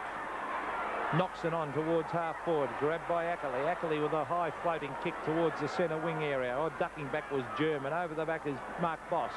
He grabs it. Centre wing. Brings it back towards half forward. The pack of players is there. Over the back is Passmore. Beautifully judged, but it's a high one. Jimmy Cracker underneath of it. Flies. Tries to punch it over the back. He does that to Jonas. Jonas towards Atkins. Atkins to Spargo. Spargo to Fairley. Fairley onto the left boot. And was it a mark to McCann? Yes, I think the umpire is playing this. And Steve McCann is 40 metres out, almost directly in front. Well, it won't be an easy shot for goal, although he is a good kick, as I said before. Big Stephen McCann of North Melbourne with one goal to his credit. Could make the distance, although you just saw him kick a goal only moments ago, and he had plenty of length in that kick. He'll put the boot right behind. He has a good kicking style too. There's a lot of weight behind the ball. And that wasn't a good style on that occasion. It was a bad kick too. That was the reason. And the ball out of bounds. He normally gets right behind. At that time, he looked cramped up, Pete. And I don't know what he did there. It wasn't a good kick. He looked as though he ran very close to the man on the mark, and so when he got in there, he had to kick it high to get over him. And of course, the wind got it because he kicked it too high. There's Flanagan. Down to the ground to Spargo. Spargo, a left foot snap. Oh, gee, Jimmy Phil Cracker in there. Now it's a series. Out of bounds, said the umpire with the blonde hair there, the boundary up, and it'll be thrown in. 16-7, 103 North to Geelong, 11-6, 72. Not bad kicking for goal by North Melbourne. They haven't always been the most accurate side this season. Now it's a chance for Hocking to take the ball away from for Geelong. From the half-back line, he hooks it back toward the centre of the ground. No marks taken. And tapped out by Dimitri, who started well but faded from the game a bit. Hooked around toward the half-forward flank area where it runs away from all players concerned. Turner can't get there, and we'll see a boundary throw-in taking place on North Melbourne's half-forward flank. We're into time on now by about 20 seconds of the third term. Boundary throw-in, North Melbourne's half-forward flank, North 103, Geelong 72. Over the back of the pack is Andrew Buse. Oh, someone's gone down here. Now, is it a report? It's definitely a North Melbourne... Peter German. No, he's not having... Let's have a look at this in replay again. Might see Cleve hit him. Oh, boy. I don't know whether he's as badly hurt as he... We know it's Anzac Day, but Peter German shouldn't get that from out. Well, there's German. The umpire didn't deem it reportable, but they had possession of the ball, Geelong, so Johnny Devine wouldn't be too happy as... oh, beautiful long kick by German. A floating kick, McCann in the middle of the pack. Over the back, they go in hard after the football. It's out by Fairley. Oh, Hickey caught one around the head. In goes Hickey again, hooks it out. Chance for Spargo. He tries to get in the hand pass. Johnny Hoyles gets it on the right foot. Out wide it comes to Phil Cracker. He can't take it. Bounces off his chest to Atkins. Atkins to Donald McDonald. This will come out to Cracker. Phil Cracker, is he trying to centre it? He is. Up towards the goal square. Reynoldsson takes a good mark in defence. Yes, I don't know what's... I think Jonas was waiting for someone to come over the top. He was wanting to do the roving, but Reynoldsson took the mark and plays on to Turner. Turner's kicking toward the centre of the ground where he finds a teammate, and O'Keefe. Jacko Geelong, just as he takes the mark, O'Keefe, a Geelong player is being carried off the ground. Now, the fact he's being carried, we'll pick him up in a moment, would mean he is fairly seriously hurt. Now, let's hope it's not a bad news. It's near the behind post he is, so we'll try and pick him up in a moment. It's on the half-forward flank down there where Lindner got a hand pass away, but Ross Smith, got a hand pass out. Good interception on that occasion too, and the ball hooked around by Cameron. Cracker picks up, goes in toward Fairley, and Fairley can't take the mark. It's on the members' wing position where heavy work being done by Cleve, picked up by the little fellow, and Andrew Buse, the left foot kick around the corner, up toward Johnson. He can't take it. Morgan's there for Geelong, got a hand pass back out, taken and shot out to Yates.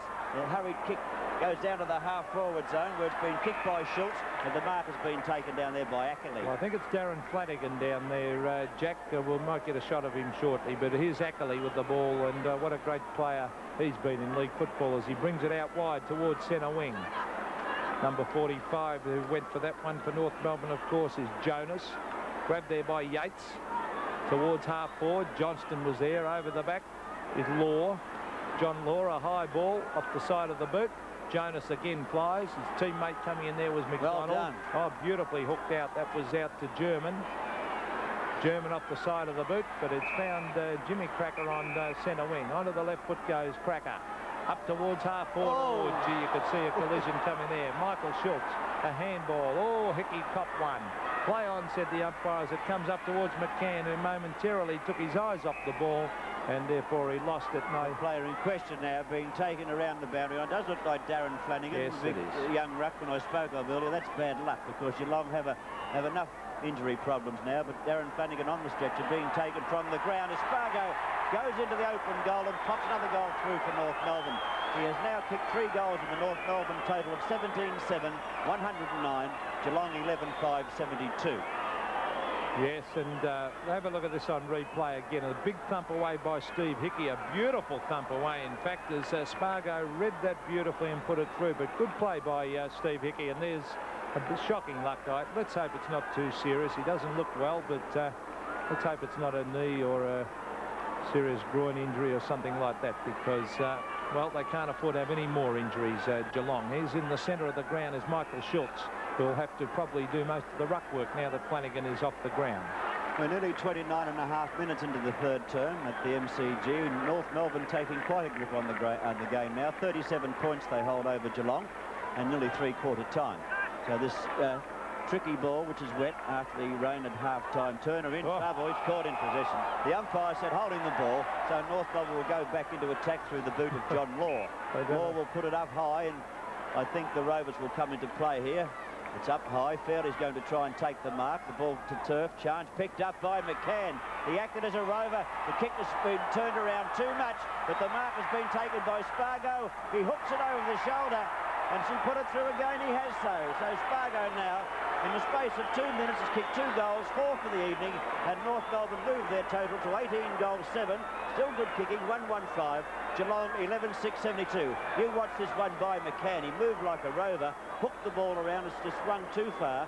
It's been taken by Spargo, the mark that is, and then he hooks it over the head for his 4th goal. So a very good piece of work. Well, he's had 12 kicks for the night and has kicked 4 goals. He's been a very, very good player, Spargo, and as I mentioned, he's the son of Bobby Spargo, a great Footscray player for many, many years. Now here's Damien Christensen. They've got to get it down to those forwards. Here's Brownless ducking back. This might bounce through for a goal by Christensen. It is a goal. Lovely kick, Damien Christensen, and they badly needed that one, the Cats. Well, that was a great goal coming from the centre. We'll see that on replay, of course. 18-7 North to 12-6 Geelong.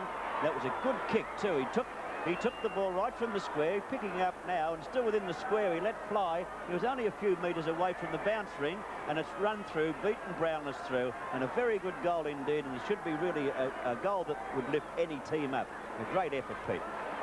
18-7 plays 12-6, and early in this quarter, Geelong were getting right on top. Then all of a sudden, North seemed to have this ability to go into another gear and just pile on goals. There's Mark Boss. That was held to him as the siren sounds to end the 3rd quarter here at the MCG. North Melbourne a good lead, 18-7, 115 to Geelong 12-6, 78.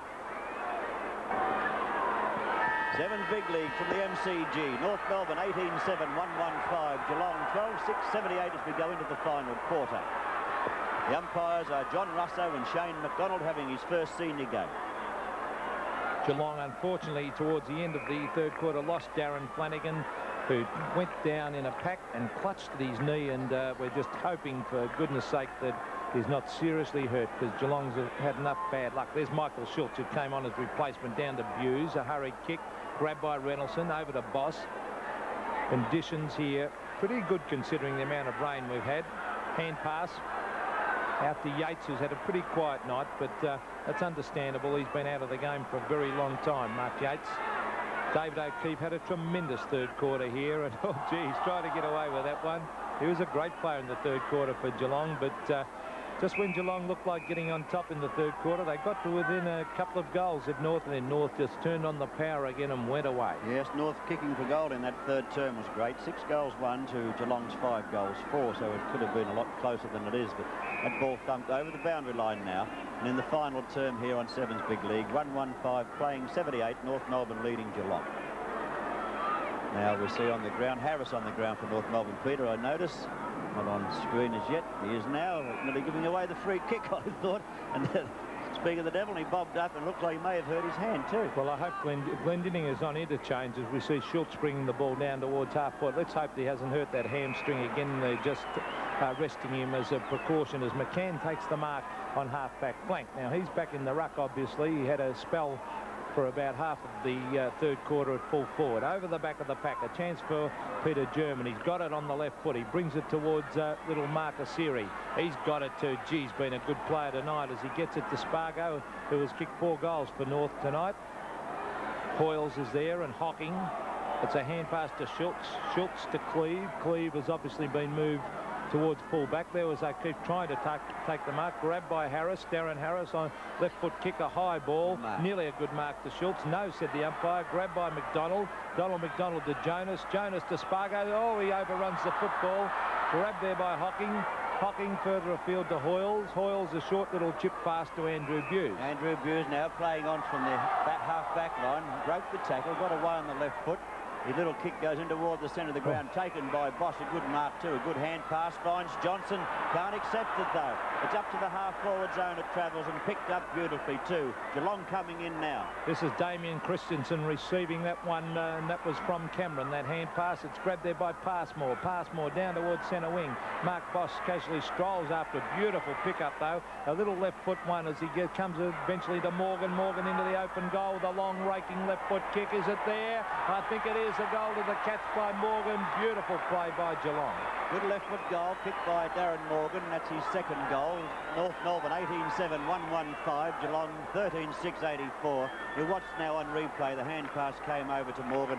Gathers a bit of speed and lets it go on the left foot, and it just travels over the heads of the players in the square. There was a good hand pass by Turner too to get the ball moving over to Morgan. So 2 goals to his credit. And at the MCG, 115, playing 84 on 7's big lead. Centre bounce once again. Geelong without Flanagan, as Peter McKenna told you. Ball tapped to turf. Who can get this one out? It's in there with Schultz. He got pushed in the back and will take the free kick. Young Michael Schultz is a very young player. He played a couple of games last year and looked quite promising. He and Alderdice is another player that looked good last year and hasn't played this year. There's Buse bringing it up towards half forward. Now, Lindner was a star in the first quarter and has gone right out of the game. He kicked 4 early, and we haven't seen him since, Jack. When the rain came, I think that, well, his marking certainly went with that. Well, we kicked 3 beautiful goals in the first quarter, another one in the second term, 4 beautiful long drop punt goals, though we went right through the centre. They were very good goals indeed, but as Peter said, he hasn't been sighted really since the rain has turned up. So Reynolds on screen in front of you, so are the scores you can see, and the ball on the half-forward flank. Linda had no kicks actually in that third quarter, as we said, and that's made a big difference to Geelong as it's kicked off the ground up towards Ackley. Oh, gee, there's Speak of the Devil. There's Linda now. Did he cop it in the back? No, said the umpire. Oh, it's knocked away by McCann. Oh, going in hard was Damien Christensen. Kicked off the ground eventually and forced to the Melbourne members' side of the ground. In fact, this throw-in will take place right in front of the Melbourne members' pavilion. We're coming to the 5-minute mark now, the final term on the big league, and the boundary throw-in on that half-forward zone. Tapped down by Johnson, taken by German, down to the centre wing position it travels. Bit of hip work being done by Spargo. Hooks it out for a teammate, but finds Reynoldsson instead of Geelong. He gets a hand pass back out. Now Hoyles will shoot it back from whence it came, and that was from Yates. Whoops, oh, there's a bit of a Barney on. Yates had a bit of a dip back there. I don't know whether he got caught or not. I don't know whether the umpire sprung him, but the play continues on the half back zone for North Melbourne as O'Keefe dives on it, can't hook it in. A chance for Atkins. Atkins, I thought, may have been tripped. It's near the boundary line, and the umpire has paid that trip to Atkins of North Melbourne. Well, Peter German still holding his face. He really did cop one there, and the umpire, I thought he was going to report Mark Yates. He ran in and remonstrated with him, but didn't take his number. But Peter German's looking pretty sick and sorry, but the ball is kicked by Spargo down towards the half-forward line, going into Steele, punches it away, grabbed by Hoyles, who's a good steady player across that half-back line for Geelong. He brings it up towards Ablett, who flies, knocks it on to Brownless. Brownless couldn't take it. Now it's Ablett going in again. It's grabbed there by Cameron. Now it's with Ablett. He picks it up and hooks it back towards the pocket. And it's a mark to Demetrio, was it? No, said the umpire. In they go. Johnny Law picks it up. Brings it back towards the centre of the ground. Mark Boss flew for it. Over the back. The bounce will favour Little Steele. Knocked on further afield. It's scrambling now because that ball's pretty slippery as the centre of the ground. A hand pass comes out to Damien Christensen. Over to Mark Boss. He steadies and he straightens up and he fires and it hit the post. Bad luck to Mark Boss.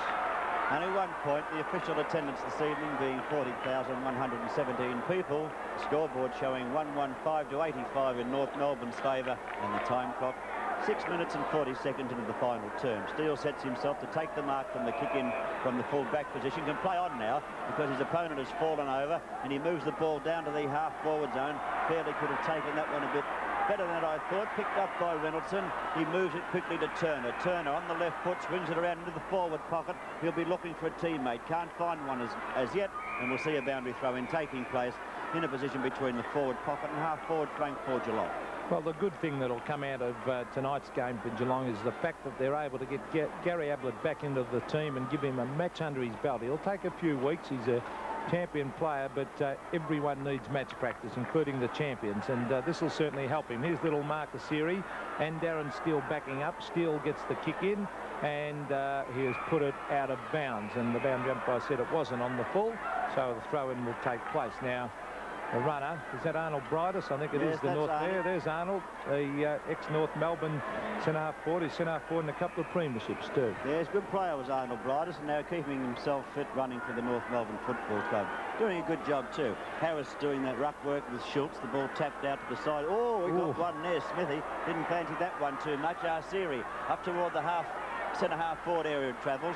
Jimmy Cracker picks up, hooked one round the corner to Phil Cracker. I don't know how these two do it. Fair dinkum. I really don't, Pete. I reckon they've got 4 sets of eyes. Yeah. You can see around corners and everything. Yeah, but it's Phil Cracker now, about 40 metres out from goal. It sounds a long way, but I've seen him kick longer goals than this. He's trying to dry the ball off a little bit.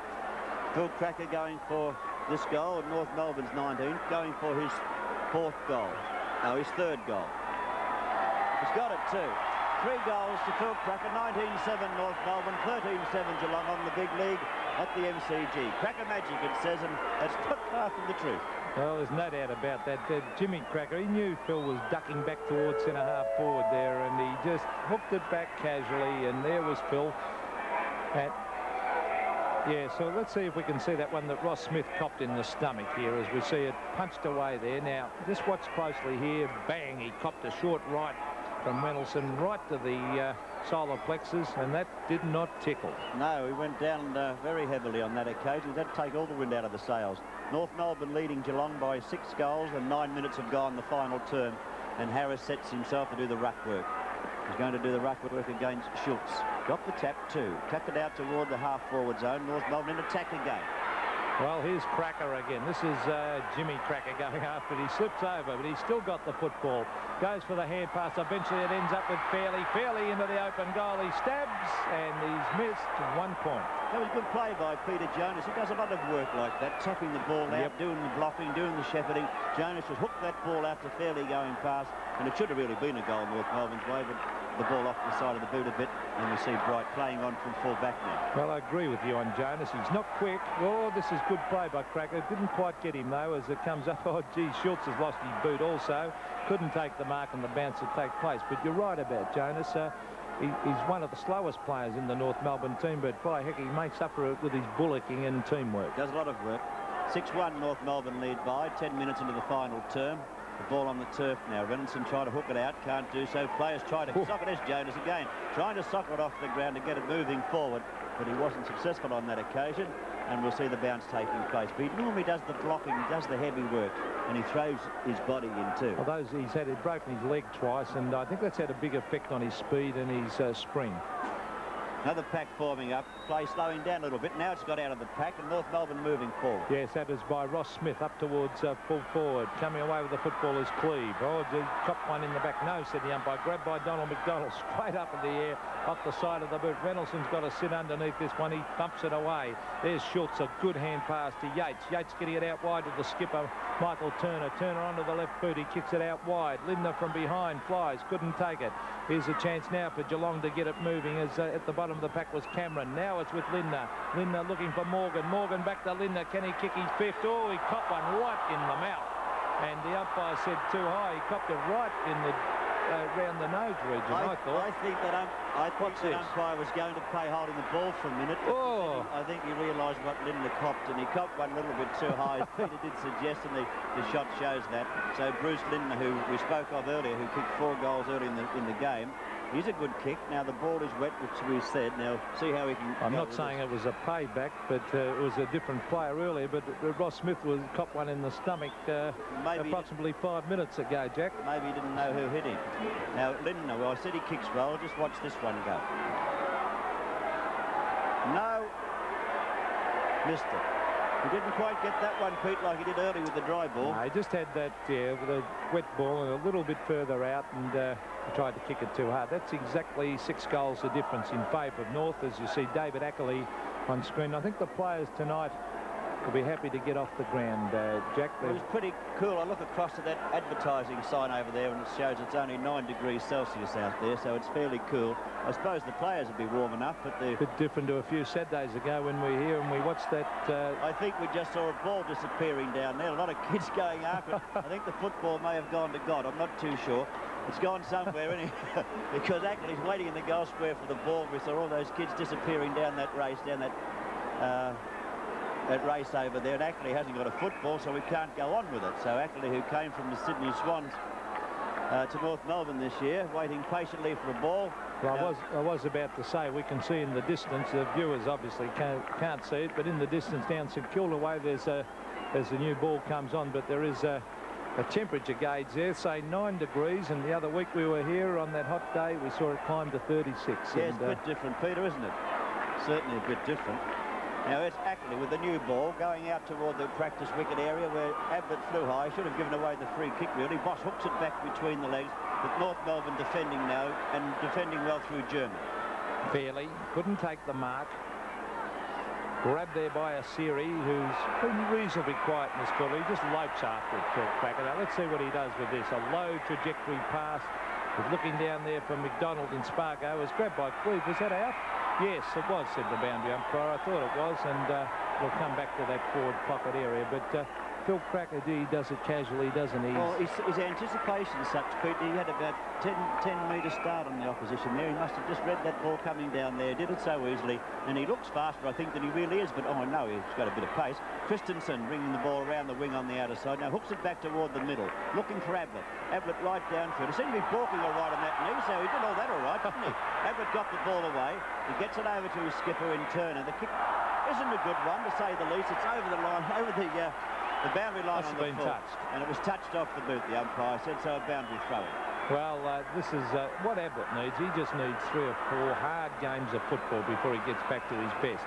You can't just walk in after being out for all those weeks and expect to give a few games start to your opponent. Now, this looks like Reynoldsson on screen. It is Steve Reynoldsson, who has really tried hard. I've been really impressed with his display tonight. He's been punching the ball away from behind and playing good disciplined football. And well, I suppose you'd say he's been a bit of a disappointment to Geelong over the years, Jack. Yes, I think he came with the raps were too big on him when he first started there, and I think that put a lot of pressure on the young fellow, and he's had enough time to acclimatise to that, but he really hasn't developed as everyone thought he would have. Christensen kicking high. Dumped away by Passmore.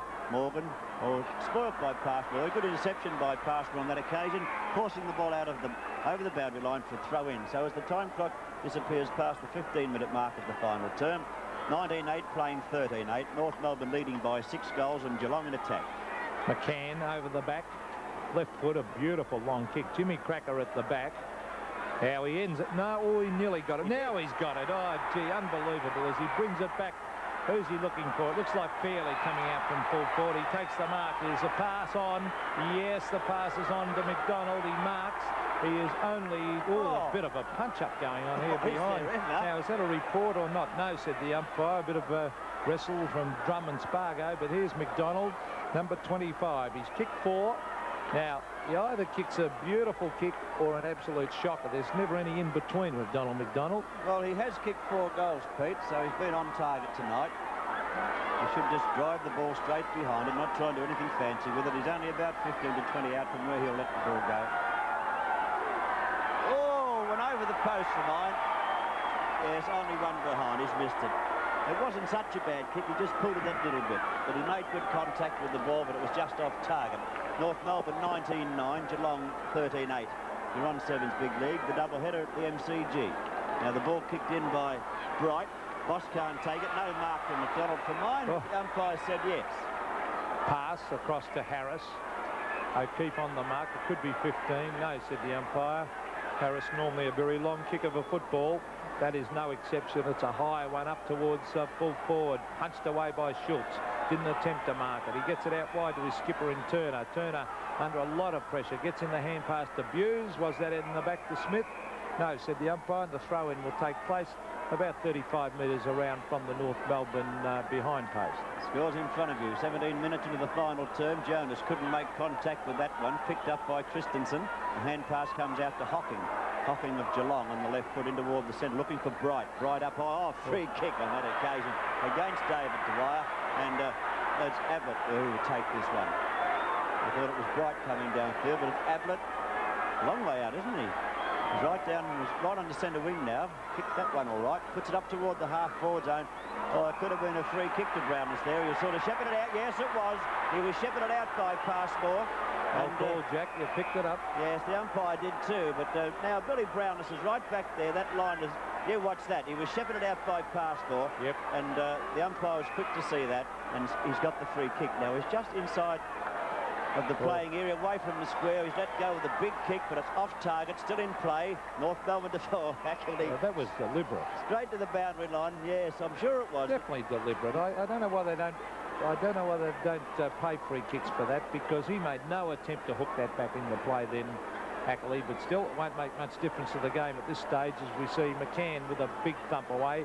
O'Keefe goes in after it, knocks it on. Now this is Lindner. It's a free kick in the meantime to O'Keefe on half-forward flank. Now, where's he going? I think Brownless should be the target. Now, we had a trouble earlier with Ablett and Brownless flying together. I think Ablett's going to stay out and let Brownless do the flying. We'll see what happens. He's kicked it out toward Ablett, really, and Ablett's got the strength and the skills to take the mark. That was a good mark. He just kept the opposition away with strength, sheer strength, and took that mark. He's a good player. Watch this one. You watch this. Jonas comes in to give him one too. Yes, and he even took that from Jonas and kept going. Now, a good piece of football by Ablett. Has 2 goals to his credit. He's only 30 metres out, and I think you'll see 3 goals to his credit after the kick. Here he comes now. The drop punt.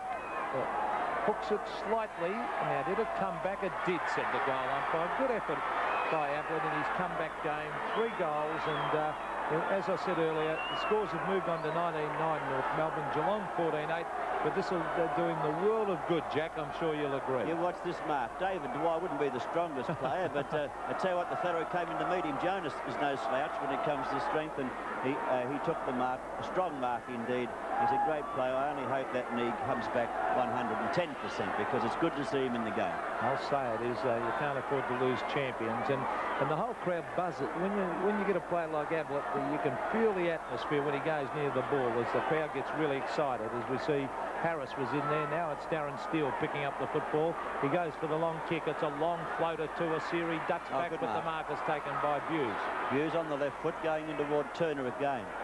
Leads well, Turner, to the defence, doesn't he? He's played well, Michael Turner. Oh, gee, he wants to give Spargo one to go on, but he ought to get back into football, Michael Turner, but he's getting a bit stroppy there as he's getting older, as he brings it towards the half-forward line. Over the back of the pack was Law. Couldn't take it, and the ball is thumped over the line. Half-back for North Melbourne. I noticed the players then, Peter, in going for that ball, were shielding their eyes from the lights, so that ball must have been coming on that angle. I thought you were going to say the sun for a minute, Jack. No, not quite. There's Dwyer appealing for the free kick. Jonas doing the work again, getting the ball moving, but Bright taking the mark on the half-back line. That could be 15 metres against North Melbourne. So they would take 15, and Bright would bring the ball in toward the centre of the ground. Christensen looking for somewhere to go. Should go straight down the ground instead of out there. Got no hope of getting... Ackley just made a mistake. Now, they could reverse that decision. Ackley has his hair pulled on. Drum. There wasn't much hair to grab. He might have good fingernails. Here's Andrew Buse going short again. Now, they've gone funny. They've gone out of the centre, across to the flank, then back to the half-forward zone. That was shocking football as McCann eventually goes wide to Ross Smith, who copped a real good one in the breadbasket earlier in the quarter as he brings it down towards Reynolds. Full marks to Reynolds. He hasn't given up all night. He's been under enormous pressure as we see Brighton. He's tried hard all night down there on Phil Cracker too, but you can't keep the Cracker brothers out all night. Phil's been brought back on the mark. Terry Bright kicks it wide, and it's David Dwyer out in front of Ablett. This time to take an easy mark. Dwyer looking for somewhere to go, giving a hand pass out to Passmore, who hand passes on to Atkins. Atkins looking for a lead. He sees one too, but then thinks of a hand pass to German. German back to Atkins. A short passes on into the half-forward zone. Bright missed it, as did Phil Cracker. Could have been a free kick against Spargo. Into Arceri. Arceri into the open goals, and he's missed a fairly easy shot at goal. Oh, it was fairly easy, Pete. He was running full tilt, I know, but little Mark Arceri, that wasn't your best shot at goal. North Melbourne 19-10, 124. Geelong 14-8-92. You're on Sevens Big League from the MCG. 22 minutes into the final term. Craig Cleave, the short one, finds Damien Christensen, the player who plays in the off-season. He plays up in the Darwin competition. There's the hand pass coming to German from Atkins. German a high ball up towards full forward, and that has bounced through. Now, it wasn't shepherding, said the umpire, so the goal will stand. Yes, good goal kicked by German on that occasion. North Melbourne's 20th goal, 2010-130, his first goal, and Geelong 14-8-92. Watch this on replay as Atkins gets the short kick, hand passes into German. German lets fly from a fair way out from goal, and a little bit of shepherding down in the goal square against Cleve by Fairley, and we see the ball through for North Melbourne's 20th goal. Good piece of work all round. North Melbourne leading 130-92, a lead of 38 points over Geelong. At the centre bounce, it's on the turf once again. Forced through to Steele. Steele with the ball to half-forward. Down to that half-forward zone it goes. No one making contact. Bright moves it out quickly. This is Damien Drum. Oh, he's caught. No, he doesn't. He shrugs the tackle. Well, he's still got the football. He wasn't retarded. Now, That was a wrong decision. I don't think he was not retarded in any way. I don't think he ran too far either. So it was a bad decision, but the Germans got it. I think the crowd conned the umpire into that. There's a left foot pass. There's Damien Drum again charging him after it. Gee, he only knows one way, and that's full steam ahead. Never beaten, is he? No, a real little goer, Damien Drum, and that's a bit of class, I think. Sorry, Jack, I didn't catch onto it. No, all right. Down it, there we go into Steele. Left foot kick, hooked it around nicely. Oh, good bit of work there by Cracker. Oh, did he use the body well? Beautiful. He kept Phil Cracker, kept the opposition at bay, and then sprinted away to the ball. It was dropping out of the sky, and did it very, very well indeed. Really, I would have thought he was being beaten on the night by Terry Bright, but if he kicks this, that's 4 goals. That's right, 3 to his credit. If he doesn't kick it, I'll be most surprised. He's only 20 metres out, dead in front of goal. And the umpire said you picked your 4th goal. North Melbourne's 21st, 21-10, 136, and Geelong 14-8-92. But if we can see that on replay, just to see the skills of Cracker as he holds the opposition at bay, as the kick goes in from Steele, we'll try and pick Cracker up early. See him holding him out, and you'll see him sprint away then as Bright loses his footing, and a good piece of work. Perfect shot, camera shot of that one for young players to watch. That is using your body without actually shepherding. He just held his ground for that split second, put Bright off balance, he slipped, and Cracker took an easy mark, easy goal. North Melbourne nearly as we near the 25-minute mark, 136 playing 92. Chance now for Atkins again to move North forward on the left foot. He travels out to the half-forward flank. Cracker can't make contact as yet. The ball will go out of bounds, and we'll see a throw-in taking place on North Melbourne's half-forward flank. The magic of Cracker. They have a sign out there in the outer which says Cracker magic, and my word, that's pretty true. That was Jimmy on that occasion. Half-forward flank for North Melbourne. Well done, Donald McDonald. He knocks it away. Grabbed there by Mark Boss. He's a real goer. Over to Buse. Another one of their goers. Oh, he's dragged off the ball when he didn't have it. That's not good umpiring. Not good umpiring at all. Andrew Buse remonstrating. I don't blame him. That should... I think if you're a senior umpire, you should be able to see decisions like that when the guy hasn't got the ball. He's just thrown off it. That's dead right, Pete. I must agree with you on that one. Boss picking up, can't get it away. It's on the turf with German there, and Atkins hooks it out. Another chance for North. Steele comes in. He's waiting for a hand pass. Fairly gets it out. Jimmy Cracker didn't know where that one went to. It's been picked up and lost down there by Hoyles. It appears, oh, that could have been a bit high, that hit. Hand pass comes away from the pack toward Hocking. Bright comes on the scene for Geelong.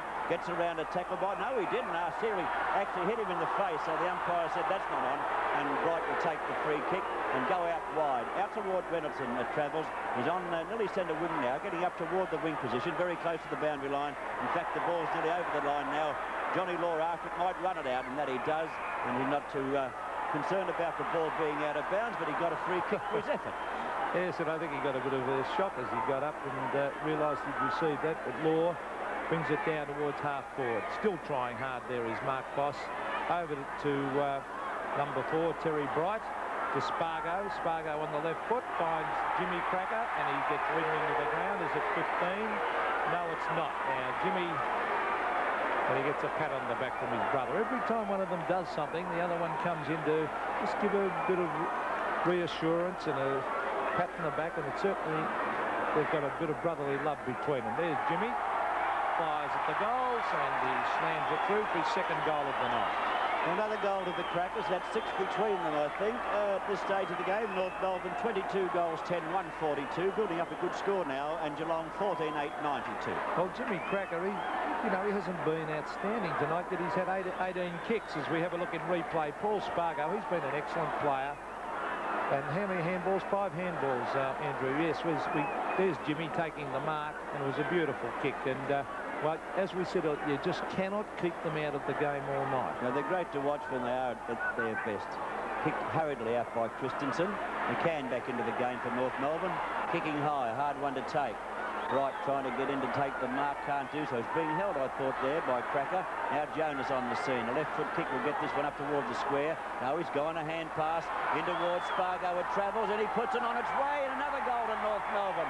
Good work once again set up by the man number 45.